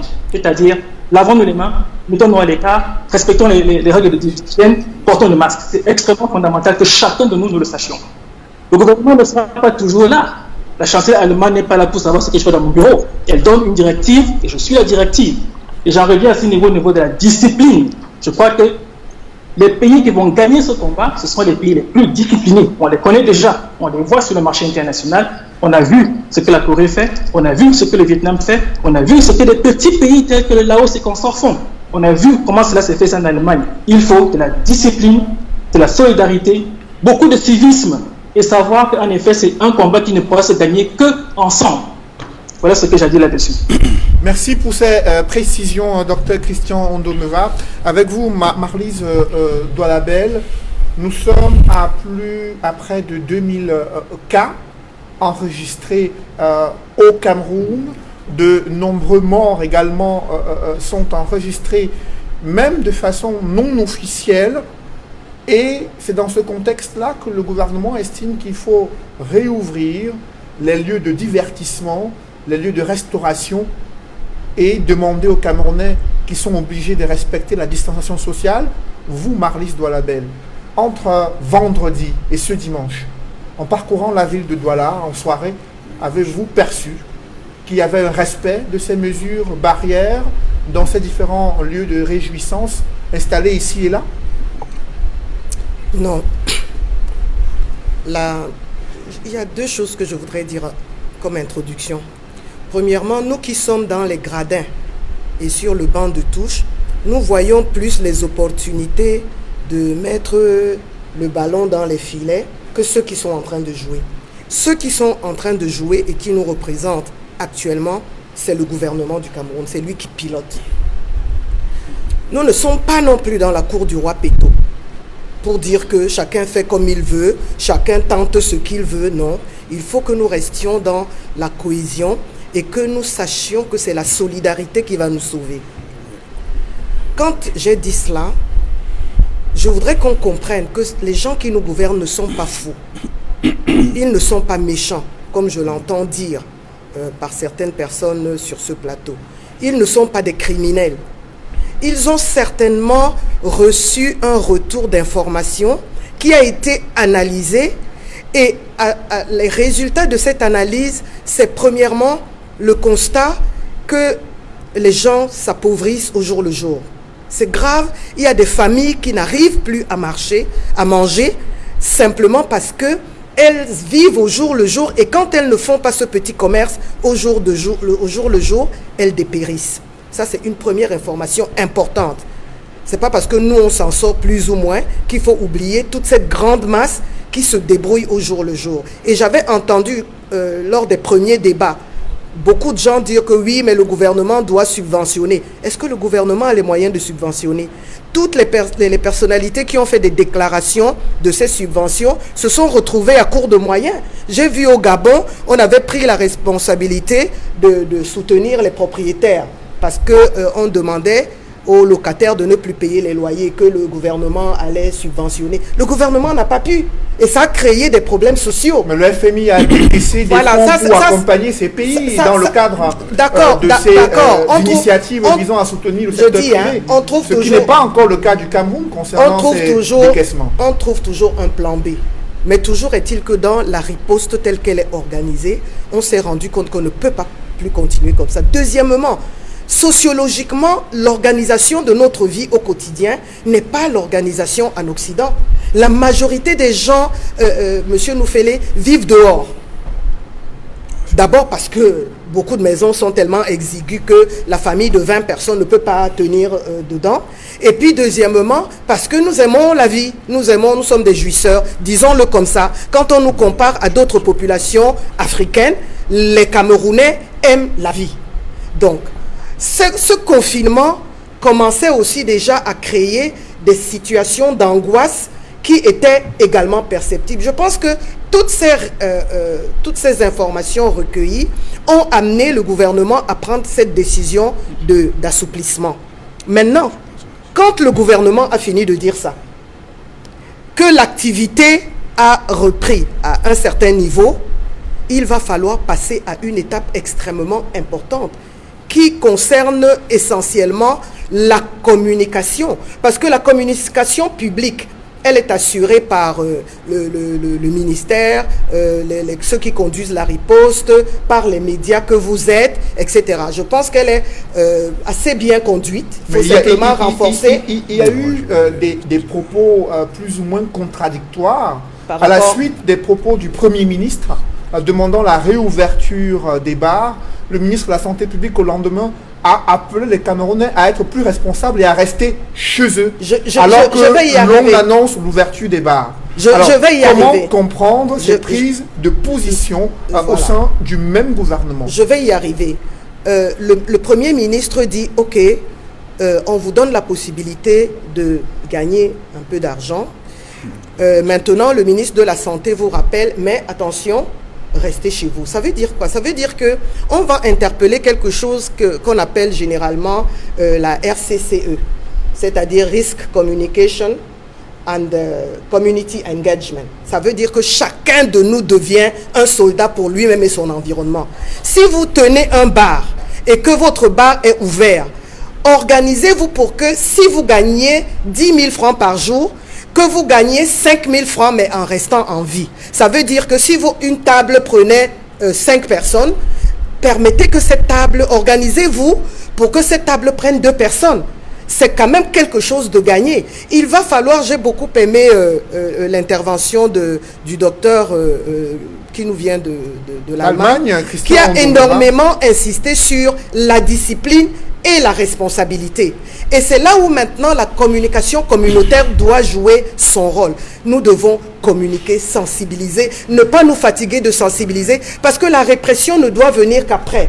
La répression n'est pas, moi je ne la prescris pas en premier lieu. Je pense qu'en entrant dans les bars, en expliquant aux tenants du bar, pourquoi est-ce qu'il y a eu assouplissement et quels sont les dangers qui accompagnent cet assouplissement et comment on peut se prévenir de ces dangers, on va gagner beaucoup. Mais après l'annonce de ces mesures, il n'y a pas eu cette campagne de sensibilisation Mais cette campagne, alors, auprès des promoteurs de snacks et des débits de boissons pour qu'ils puissent savoir quelle configuration mettre sur pied pour éviter les risques de transmission communautaire. Oui, vous avez raison, mais ça arrive là, parce que il y a l'OMS qui est en train d'aider à la formation de ces communicateurs communautaires, les agents sociaux qui vont descendre. Le Cameroun lui-même en avait déjà formé ici au niveau de Douala, parce que je connais un peu ce qui se passe au niveau de la riposte, la veille de la riposte ici dans la région.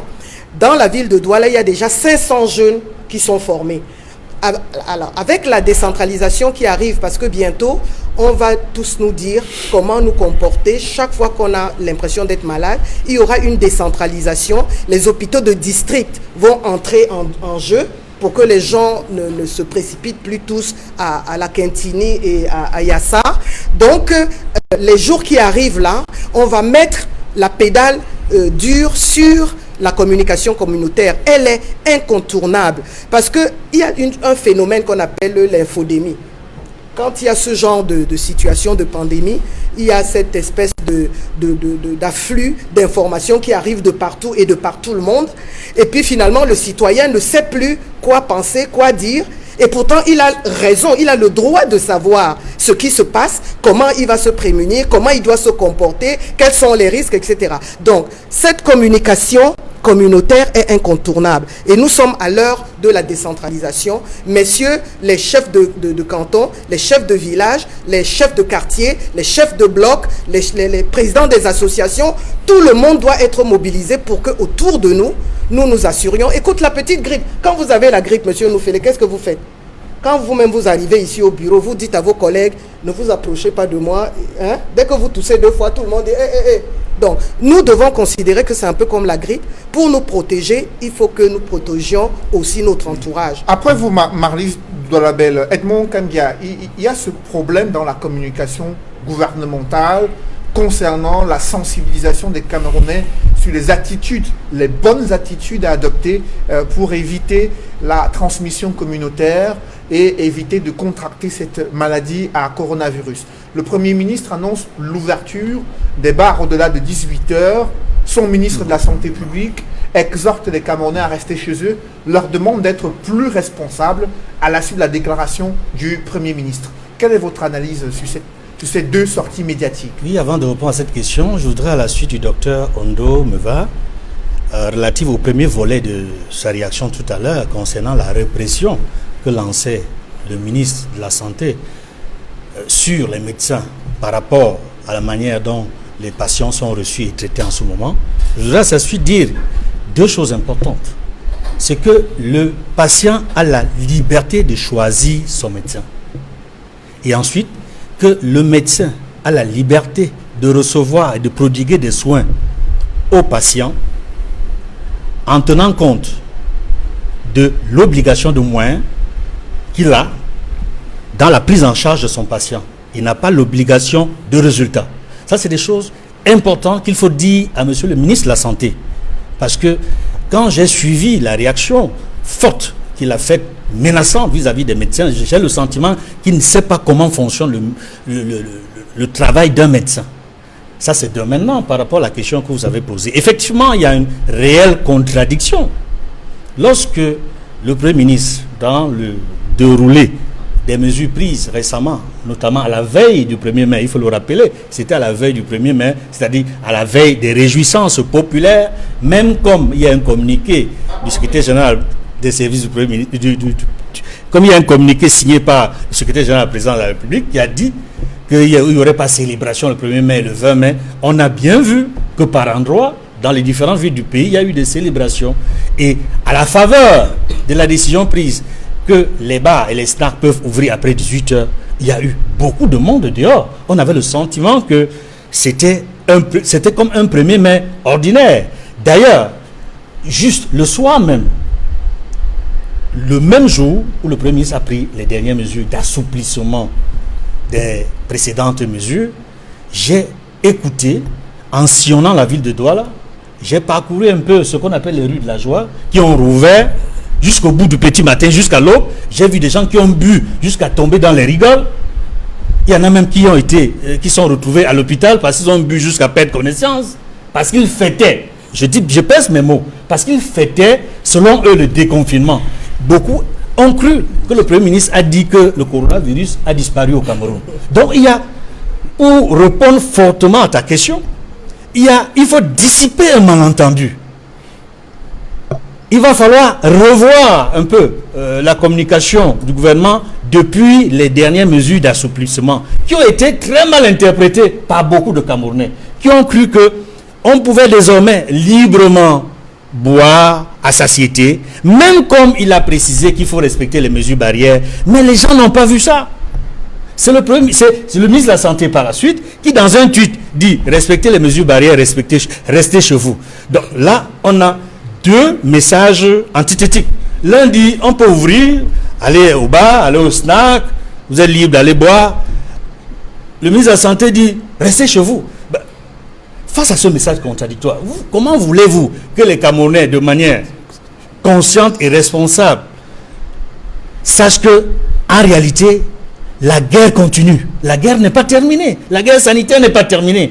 C'est pour cela que je rejoins également le docteur Ondo Meva sur la notion de la discipline. Discipline personnelle, mais discipline collective également des citoyens camerounais face à cette pandémie qui, si on ne fait pas attention, au moment d'atteindre le pic, va faire très mal.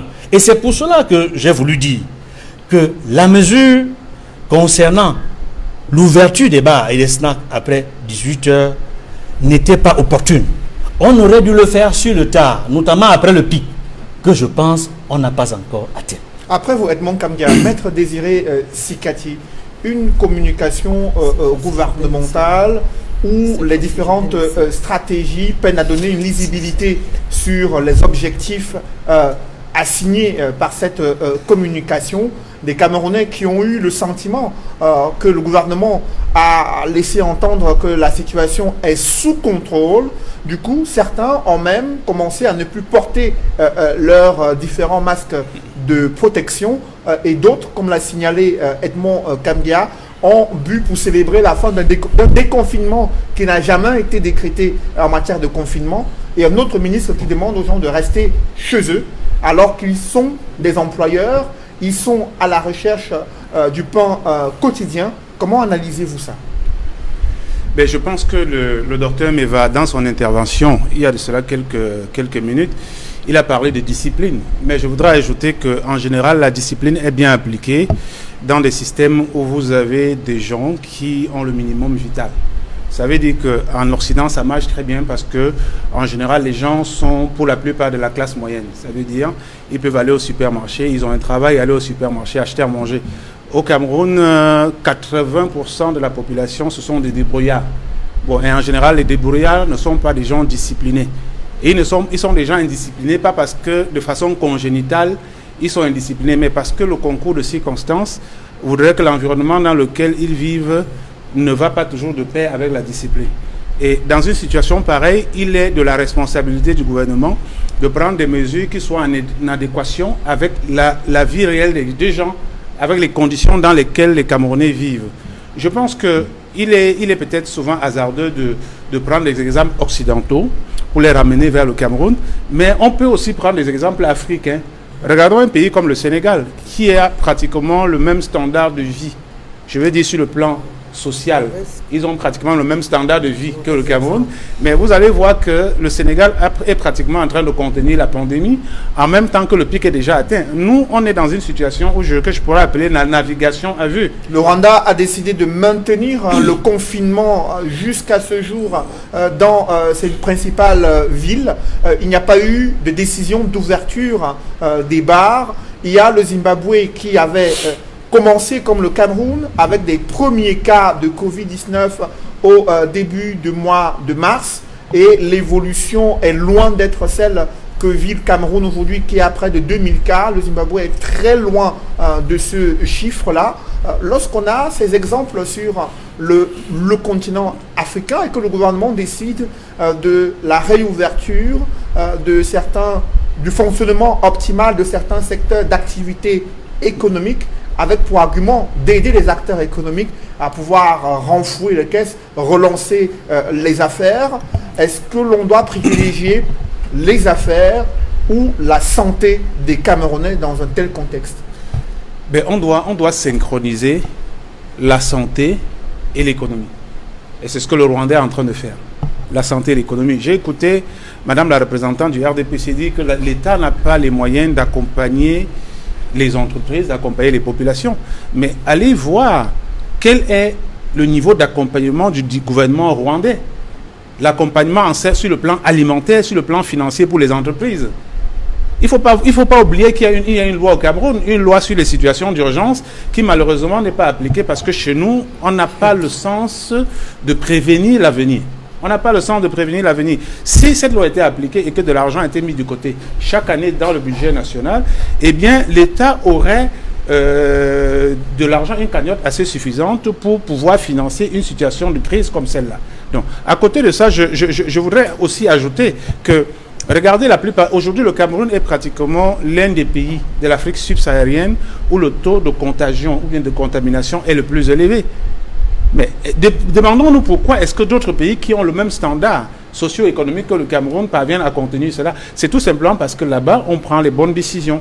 Moi, je pense qu'il faut le dire de façon simple et claire, le gouvernement camerounais a décidé d'abandonner les Camerounais à leur propre sort. C'est-à-dire chacun doit se débrouiller pour ne pas être malade. Voilà, bon. Mais malheureusement, ceux qui vont tomber malades, c'est là où je pense qu'il est aussi de la responsabilité de nous autres qui passons sur les médias pour parler et que les gens nous écoutent. Il est de nos responsabilités de dire aux gens, eh bien, chacun doit savoir qu'il est dans un environnement à risque. Aujourd'hui, on voit très bien, on a des médecins qui sont tombés malades, qui sont morts, alors qu'eux-mêmes n'ont pas réussi à se faire mettre un appareil respiratoire dans un hôpital. Donc, si nous avons un taux de contamination qui prend de l'ampleur aujourd'hui, les structures sanitaires ne seront pas à même de nous traiter. Vous avez vu les centres spécialisés qui ont été créés par le ministre de la Santé. Il y a de cela un mois qui les a annoncés. Jusqu'aujourd'hui, on est encore à l'étape du montage, des échafaudages, des couvertures. Quand on vous montre ces centres spécialisés-là, vous voyez, il y a des lits, mais sur aucun lit, vous voyez un appareil respiratoire. Donc, c'est pourquoi je dis qu'on est quand même dans une situation où on a un gouvernement qui ne peut pas anticiper sur ce qui peut se passer demain. Et moi, la dernière fois quand j'étais sur votre plateau, j'ai dit que les Camerounais doivent se mettre dans la tête que c'est notre comportement au quotidien. Si le gouvernement nous abandonne, on n'est pas obligé de mourir. On n'est pas obligé de mourir si nous-mêmes nous décidons de vivre. Donc chaque Camerounais doit comprendre. Ça, je le dis à nos compatriotes qui sont dans des coins populaires, qui s'entassent, qui se mélangent, qui vont dans les boîtes de nuit. Parce que quand le gouvernement décide, la mesure de fermeture des marchés, elle est encore applicable. On ferme les marchés à 16h. Bon, on ouvre les bars, les snacks à 18h. Ça veut dire qu'on demande aux gens de quitter les marchés qui sont des coins de concentration populaire où les règles de distanciation ne sont pas respectées, pour aller maintenant dans les bars, snack bars à 18h pour continuer maintenant à se mettre dans une situation d'insécurité sanitaire. Et je dis, il est du devoir. Le rôle d'un membre du gouvernement, d'un homme politique qui dirige le pays, n'est pas de constater que les gens prennent des comportements à risque de rester tranquilles. Parce que quand vous restez tranquille, celui qui a pris un comportement à risque met en danger la vie de celui qui voudrait se protéger. Donc le gouvernement, à partir du moment où il a décidé de laisser les gens vivre normalement, doit s'assurer que tout le monde peut porter un masque. Et si ce gouvernement n'est même pas capable de mettre le masque à la disposition de tout le monde, le ministre de la Santé, pour minimiser les masques, les 10 000 masques du MRC, disait qu'il y a 350 000 masques qui viendront de Chine. Et sur la question... Sauf que les masques de Chine, on attend ça depuis pratiquement un mois. Et sur la question des masques également, c'est un débat en Europe. Et nous avons en ligne d'Allemagne le docteur Christian Ondo Meva. Sur les mesures barrières, la question des masques fait débat dans plusieurs pays. D'autres ont expérimenté une stratégie visant à une distribution gratuite des masques dans les supermarchés. Il y a une production qui s'est intensifiée dans plusieurs pays européens et une importation venant de la Chine. Lorsque vous observez les réalités camerounaises à travers les multiples reportages effectués ici et là, concernant les difficultés des Camerounais à accéder à des masques de protection respectant les normes, et au moment où on les invite à pouvoir aller dans les snack bars et autres lieux de réjouissance où il y a des risques élevés de contamination, comment appréciez-vous ces différentes stratégies? Merci pour la question. Je voudrais d'abord apporter des éclaircissements sur l'événement Kangan, je crois, concernant le choix du traitement du patient. En effet, c'est bien vrai, chaque patient est libre de choisir son médecin. C'est-à-dire, vous pouvez aller chez le sorcier du quartier à côté, ou bien chez le médecin professionnel en ville, ou bien je ne sais pas trop où. C'est une liberté qui nous revient à tous. Ça, c'est bel et bien vrai. Ce qui n'est par contre pas tellement vrai, c'est les méthodes que moi, le médecin, je dois appliquer pour diagnostiquer une pathologie bien précise. Ces méthodes-là, elles sont fixées, elles sont écrites, elles sont normées. J'avais fait une intervention ici il n'y a pas longtemps de cela dans mon domaine de la chirurgie du cancer. Quand je veux opérer un patient, je dois remplir certains critères bien précis. Tout ce que je vais faire en dehors de ces critères-là, je dois le justifier. Et dans le cas où je me serais trompé, on me demandera à moi de rendre les comptes. Donc il faut faire attention à cela. Lorsqu'on parle également du comportement de monsieur le ministre, je pense que oui, en effet, monsieur le ministre n'est pas censé savoir ce que je fais moi le médecin. Ce n'est pas l'ordre normal des choses. Je crois que c'est à moi, le spécialiste de la médecine, d'apporter un ministre aux arguments dont il a besoin pour prendre la bonne décision, et non l'inverse. Ce n'est pas lui de me dire que c'est conseil diagnostic du d'abord une PCR avant. Ce n'est pas l'ordre normal des choses. J'aimerais que cela soit très clair. J'ai l'impression que nous en faisons le cacophonie. Tout le monde essaye de faire ce qu'il veut. Or, ce n'est pas cela. Des normes à suivre, des normes à respecter. Nous avons suivi également ce problème de masque. Ce problème a été facilement géré en Europe, avec à suivre les chaînes de télévision allemandes. Chaque citoyen, dans sa région, peut coudre son masque. Cela se fait. Les miens aussi, j'ai fait coudre pour ma famille et moi. Cela se fait. On n'est pas obligé d'attendre ces masques chirurgicaux, tout particulièrement parce que le corps médical professionnel en a besoin. Donc ce ne sont pas des masques que l'on doit nécessairement donner aux citoyens dans la rue. Je reviens encore une fois sur ce problème de la responsabilité de tout un chacun. au niveau où nous en sommes, on ne peut plus tellement parler du fait que c'est une nouvelle pathologie à laquelle nous sommes confrontés. Non, nous la connaissons depuis novembre 2019. Cela fait aujourd'hui 5 mois, peut-être même déjà 6 mois. Il n'est plus quelque chose aussi nouveau, aussi particulier que cela. Nous avons vu comment est-ce que les autres prennent, gérer ce problème-là. Nous savons comment est-ce qu'on peut faire pour gérer ce problème-là. Et j'en appelle encore une fois, expressément, à chacun d'entre nous d'assumer pleinement sa responsabilité. Lorsque le ministre dit, le Premier ministre dit, eh bien, nous allons ouvrir un peu pour que les gens puissent recommencer à travailler. Cela s'est fait aussi ici en Allemagne. Mais la différence, c'est que on a demandé à chaque corps professionnel des principes précis dans lesquels ils pourraient s'imaginer qu'ils peuvent continuer. Et ces principes peuvent être basés sur les critères de l'hygiène, encore une fois, à savoir laver les mains, porter son masque. Dans le cas où tout le monde porte le masque, on peut réduire la distance entre deux personnes à 50 cm. Cela peut se faire. Cela veut dire qu'en effet, oui, on peut ouvrir les marchés.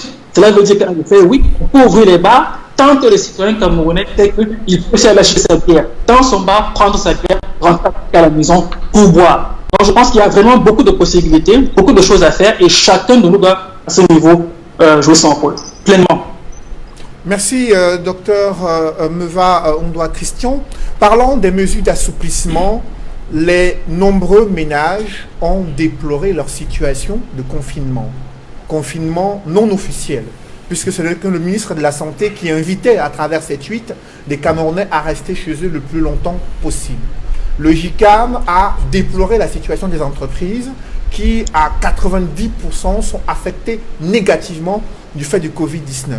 Dans les mesures annoncées par le gouvernement, il y a 25 milliards de francs CFA spécial pour le remboursement des crédits TVA en attente. Il y a eu également le report et le non-paiement de certains taxes et impôts. Mais sur les allocations familiales, on passe de 2500 à 4800 francs CFA. Allocation familiale pour les ménages camerounais. Est-ce que pour vous, Marlys Doualabel, passer de 2500 à 4000 francs CFA par mois comme allocation familiale pour les ménages qui ont des difficultés à pouvoir joindre les deux bouts, pour ces Camerounais qui ont été mis en congé technique du fait du Covid-19 et qui ne sont pas sûrs d'avoir leur salaire, qu'on doit leur donner des allocations familiales de 4800 francs CFA par mois? Comment appréciez-vous ça? Vous pensez qu'on devrait leur donner combien? Au regard du niveau de vie dans la ville de Douala, dans les principales villes du Cameroun, oui. Ces allocations, pour vous, elles peuvent permettre à ces gens qui sont mis en congé technique de pouvoir prendre soin de leur famille? Je vous ai posé la question de savoir combien vous vous mettriez pour que les familles se sentent véritablement soutenues. Vous mettriez combien? Je le dis pourquoi? Je le dis parce que d'abord, j'aime toujours essayer de planter mon décor. Le peuple camerounais qui nous écoute ce matin voit bien que le MRC n'a pas quitté sa posture de guerrier et d'agresseur. Les Camerounais disent, quand ta maison brûle, tu ne vas pas choisir la personne qui va amener le seau d'eau ou qui va venir éteindre le feu, n'est-ce pas? Oui, c'est ce que disent les Camerounais. Mais les Camerounais disent aussi que si tu as un ennemi, ton voisin est ton ennemi, son seau d'eau peut avoir de l'essence. Donc, c'est ce que nous devons tous retenir. Si vous voulez être dans la logique, parce que justement nous sommes dans une grande guerre, nous devons d'abord enterrer la hache de guerre. Le discours ne peut plus continuer à être un discours clivant, qui met les gens les uns contre les autres, et en même temps vous voulez dire que non, vous voulez sauver les Camerounais. Moi je pense que tout le monde doit d'abord baisser la garde. Et si le MRC veut vraiment être considéré comme une organisation aidante, elle doit baisser la garde parce que le discours reste très agressif et insupportable. Maintenant, concernant ce qu'on était en train de débattre, un État ne donne que ce qu'il peut donner au moment où le gouvernement fait cette déclaration. Des calculs ont été faits. Ça n'a pas été un rêve du Premier ministre ou alors du secrétaire général de la présidence de la République ou alors du président de la République. Il y a eu certainement une information qui a été collectée, analysée et qui a permis de dire cela. D'autre part, quand le gouvernement agit, quel est l'intérêt du gouvernement pour ne pas sortir son peuple de cette difficulté? Il y a des comparaisons qu'on m'amène ici, le Rwanda, le Ghana, c'est déjà des pays très différents, monsieur, parce qu'un pays n'est pas différent de l'autre simplement par rapport au PIB ou les autres considérations. Mais la différence là-bas aussi, c'est la bonne gouvernance. C'est d'abord la population. La différence aussi, c'est les questions de bonne gouvernance aussi. Écoutez, monsieur Noufele, par exemple, au Sénégal, la religion fait que l'alcool n'est pas quelque chose de répandu. Il y a peut-être quelques personnes qui boivent en douce derrière les cases, mais dans la culture sénégalaise, l'alcool ne fait pas partie de la vie quotidienne. D'après vous, les chrétiens sont les soulards. L'Afrique centrale est réputée, mais c'est une question statistique. Donc les chrétiens sont des soulards, c'est bien noté là. Mais c'est ce que vous êtes en train de dire implicitement. Ne cherchez pas à manipuler la population. Mais c'est ce que vous avez dit. Les chiffres sont clairs. On boit plus en Afrique centrale qu'en Afrique de l'Ouest. Ce n'est pas une invention de Marlise Douala-Bel. On boit aussi beaucoup en Allemagne. On boit aussi beaucoup en Allemagne. On boit beaucoup en Allemagne. Mais le taux d'expansion de la maladie en Allemagne est de loin derrière celui de la France. Les difficultés allemandes, les difficultés italiennes et les difficultés françaises ne sont pas les mêmes. Je veux dire, concentrons-nous sur notre pays. Ok, il y a des bonnes pratiques dont nous pouvons nous inspirer. Je ne dis pas non. Mais il ne faut pas qu'à chaque fois que le MRC prend la parole, c'est pour juste clouer au poteau ceux qui sont en train d'agir. Ils se sont exclus du jeu politique en restant hors jeu.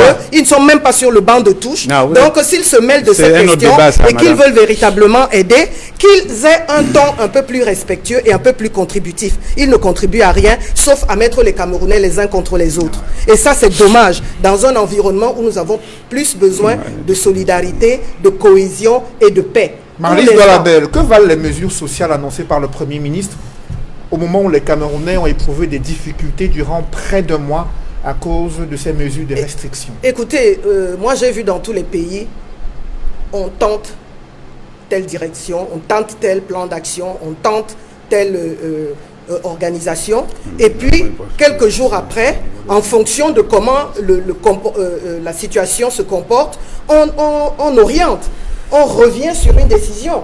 Par exemple, la décision sur le transport, les bus.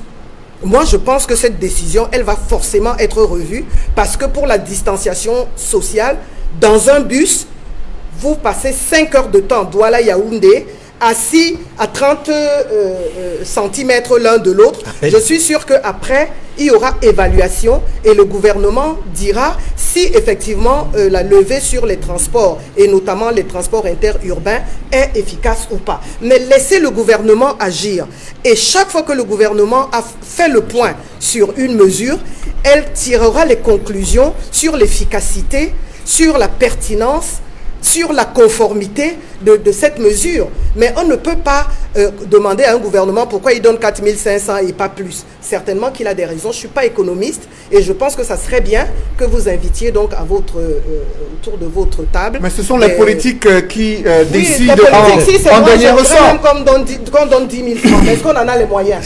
Justement, tenir des discours. Maître Désiré Sikati, des mesures sociales et des mesures fiscales ont été prises pour répondre aux préoccupations du secteur privé et aux différents ménages camerounais. Lorsque vous analysez ces mesures fiscales et ces mesures sociales, sont-elles à la hauteur des attentes formulées au préalable par les différents secteurs d'activité impactés négativement du fait de cette pandémie? Mais déjà, lorsqu'on parle de ce qui est de l'impact économique, il faudrait quand même se référer à ce que les acteurs principaux de l'économie disent sur le coronavirus. J'ai lu un certain nombre de revendications ou bien de complaintes du JICAM. Et quand je confronte les propositions du JICAM pour accompagner les opérateurs économiques aux décisions qui ont été prises le 30 avril par le Premier ministre, je n'ai pas l'impression que cette décision est de nature à apporter une solution aux problèmes des opérateurs économiques du JICAM. Parce qu'en fait, lorsque vous regardez le volet qui concerne les entreprises, vous allez voir qu'on a allégé certaines procédures fiscales ou bien les facilités de paiement, peut-être des impôts, des droits liés à la CNPS pendant le temps que durera la pandémie, mais l'État n'a par exemple pas abandonné le paiement de l'impôt sur la période de la pandémie. Ça veut dire que si vous êtes une entreprise qui doit payer son impôt pendant la pandémie, on peut vous dire vous payez après, mais vous allez toujours payer, sauf que pendant la pandémie, vous n'étiez pas en activité. Vous n'avez réalisé donc aucun chiffre d'affaires sur lequel on doit imputer votre impôt.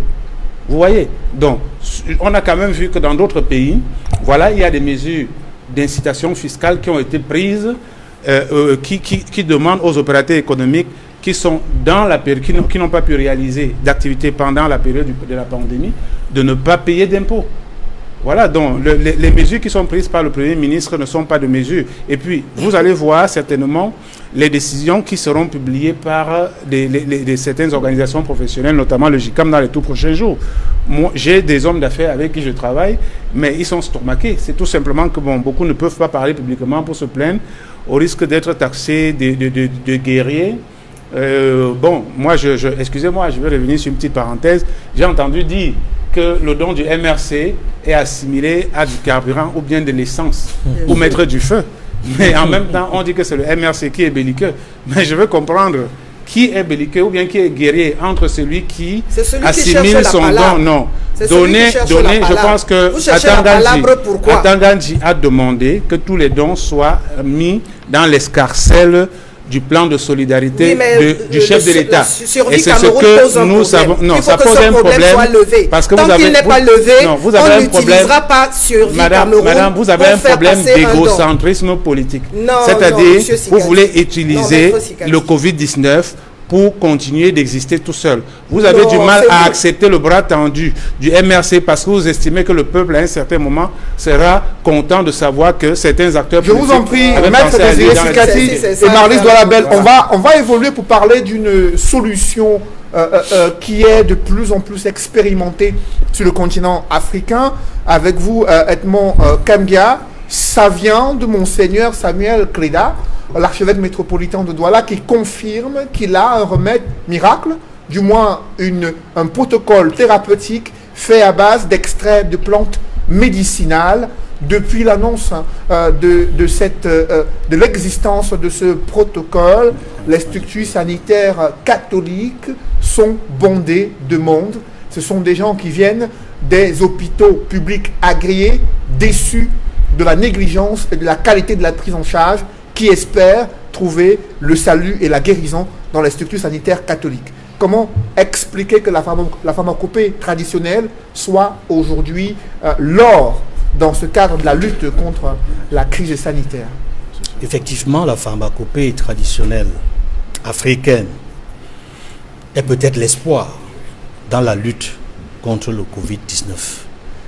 Je voudrais introduire mon propos par une phrase de Wole Soyinka dans une interview qu'il a accordée récemment à un média, où il dit qu'il faut que les hommes politiques, il faut que les dirigeants politiques cessent de réfléchir aux élections et pensent sérieusement à l'essentiel qui porte sur l'humanité. C'est-à-dire, il faut avoir le sens de l'humain. C'est ce qui manque beaucoup à l'actuel gouvernement du Cameroun, le sens de l'humain. Quand je dis ça, je reviens sur la proposition que vient de faire, la contribution que fait Monseigneur Samuel Kleda en tant que tradit praticien. Il maîtrise les plantes depuis une trentaine d'années, pour ceux qui ne le savaient pas. Il est dans ce domaine-là depuis très très longtemps. Il soigne plusieurs maladies, parce que les gens, beaucoup ne savaient pas. Peut-être très peu de personnes dans le diocèse de Douala savent qu'il est tradit praticien. Et c'est un autre côté de lui que beaucoup de Camerounais et beaucoup d'Africains vont apprendre à découvrir. Et il faut dire que récemment, lorsqu'il a été abordé par les médias, il a donné une conférence de presse. Aujourd'hui, le Cameroun et le monde entier sont au courant qu'il y a un archevêque quelque part, qui a une casquette de médecin traditionnel qui travaille. Et je suis heureux de ce que le ministère de la Santé ait daigné déclarer qu'ils envoient une équipe approché Monseigneur Cléda pour voir ensemble comment travailler ensemble, l'encadrer et le soutenir. Mais j'ai le sentiment que Monseigneur Cléda en attend encore beaucoup. Parce que quand je l'ai entendu récemment, il disait qu'il a besoin de moyens pour produire de manière plus intensive, de manière industrielle, de manière à aider un plus grand nombre de Camerounais. Mais ce protocole thérapeutique spécial pose un problème. Il n'y a pas une démarche scientifique claire qui permet d'évaluer les vertus thérapeutiques de ces traitements faits à base d'extraits de plantes médicinales. Et cela semble poser problème entre la médecine moderne et l'utilisation de la pharmacopée traditionnelle dans le traitement des patients atteints du Covid-19. Je crois qu'il y a une controverse là-dessus, et cette controverse est liée à la position officielle qu'a toujours tenue l'OMS, qu'il est important que les officiels, les scientifiques internationaux aient la possibilité de valider le travail qui a été fait par les médecins traditionnels pour qu'on puisse, à l'échelon international, dire, en tenant compte des critères, des normes internationales médicales pour le valider. Mais nous avons une situation où Monseigneur Cléda vous dit et qu'il a trouvé un médicament qui soigne, qui vient de soigner une centaine de Camerounais, y compris de nombreux médecins, je précise, y compris de nombreux médecins qui auraient pu mourir, comme ceux qui sont déjà morts parce qu'ils n'avaient pas eu accès à un lit avec un appareil respiratoire. Ça, je tiens à le préciser et l'ajouter. Aujourd'hui, le Monseigneur Samuel Cléda avait affecté, n'est-ce pas, tout un département du CODAS qui est à Douala à ce travail de santé. Mais il s'est rendu compte que les gens viennent pas seulement du Cameroun, mais des autres pays africains et même d'autres continents. Actuellement, il a fait en sorte que ce travail médical qu'il avait commencé à un niveau, j'allais dire, un petit échelon, soit élargi au niveau des 2 hôpitaux généraux catholiques de Douala. L'hôpital Saint-Albert-le-Grand de Bonabéry et l'hôpital Notre-Dame des Sœurs de Lopome. Mais aujourd'hui, il a dit, il a besoin d'un soutien. Et je suis heureux que l'initiative Survie Cameroun, Survival Initiative, à travers Christian Pendey-Koka, ait pu approcher une délégation de Pendey-Koka. Ils ont pu approcher le Monseigneur Samuel Cléda et l'ont rassuré de ce qu'ils apporteraient tout leur concours, toute leur contribution multiforme pour que la contribution de Monseigneur Cléda puisse aider à faire en sorte que la souffrance et la misère des Camerounais puissent être de plus en plus éloignées. Le ministère de la Santé publique également a dépêché une délégation pour rencontrer Monseigneur Samuel Cléda à propos de ce protocole thérapeutique. Maître Désiré Sikati, pharmacopée traditionnelle qui, une fois de plus, est au devant de la scène face à cette pandémie du coronavirus. Près d'une centaine de patients atteints du Covid-19 qui ont retrouvé la santé après avoir suivi ce protocole mis en place par l'archevêque métropolitain de Douala et encadré par des médecins. Pour autant, une telle prise en charge médicale est loin d'être homologuée et fait l'objet de critiques et de controverses dans les milieux scientifiques. Mais je pense que la controverse naît de ce que, malheureusement, en Afrique, la pharmacopée africaine ne fait pas l'objet d'un accompagnement des États. Cela étant, je pense que la santé, c'est un domaine stratégique où les États doivent affirmer leur souveraineté. Une véritable souveraineté parce que, quand sur le plan sanitaire, vous dépendez je dirais, des entités étrangères, je pense que vous n'êtes pas véritablement souverain. Quand vous voyez un pays comme la Chine, la pharmacopée chinoise a été admise dans la pharmacopée mondiale par l'OMS seulement en 2019. Or, depuis pratiquement 1000 ans, les Chinois se traitent avec leur propre pharmacopée. Par exemple, l'artémisia, qui aujourd'hui est utilisée par Madagascar pour soigner le Covid-19 et qui fait polémique sur le plan international, est utilisée par la Chine depuis des millénaires. La Chine a soigné et soigne le paludisme avec l'artémisia. Donc j'étais en train de vous dire que la pharmacopée chinoise a été admise seulement en 2019 par l'Organisation mondiale de la santé. Mais malheureusement, chez nous, nous donnons, quand je dis chez nous, de façon globale, parce que le Cameroun, la situation du Cameroun sur le plan sanitaire, sur le plan de la promotion de la pharmacopée africaine, c'est la même situation que dans la plupart des pays africains qui sont essentiellement dépendants de l'Organisation mondiale de la santé. Mais ce que ces pays oublient aussi, c'est que l'Organisation mondiale de la santé est aussi très dépendante des firmes pharmaceutiques qui sont des entreprises commerciales qui choisissent des terroirs pour faire leurs bénéfices. Et les principaux terroirs pour faire leur expérimentation et leurs bénéfices, c'est l'Afrique. Donc c'est la raison pour laquelle, sur le plan géopolitique, l'Afrique doit promouvoir sa propre pharmacopée. Voilà, bon, malheureusement, lorsqu'on regarde l'attitude des Africains, on a quand même l'impression que, bon, il y a toujours cette forme d'afro-pessimisme qui gagne beaucoup d'entre nous. On a par exemple tous vu, il y a de cela quelques jours, que le préfet du département d'Undé a fait raser et brûler pratiquement un champ d'artémisia d'une dimension de 20 hectares sans aucune expertise scientifique. Bon, pour lui, il considérait qu'il s'agissait du chanvre indien, du banga, et c'est le même, et je dis bien c'est l'Artemisia afra, c'est-à-dire la spécialité africaine qui est utilisée par Madagascar pour combattre le Covid-19 et qui combat d'ailleurs le palu. On a tous vu le médecin congolais qui a été pourchassé dans son propre pays parce qu'il n'était pas à l'origine de la découverte, mais il était à l'origine de la révélation des vertus de l'Artemisia afra. Donc je dis, notre problème en Afrique, c'est ce problème de l'afro-pessimisme.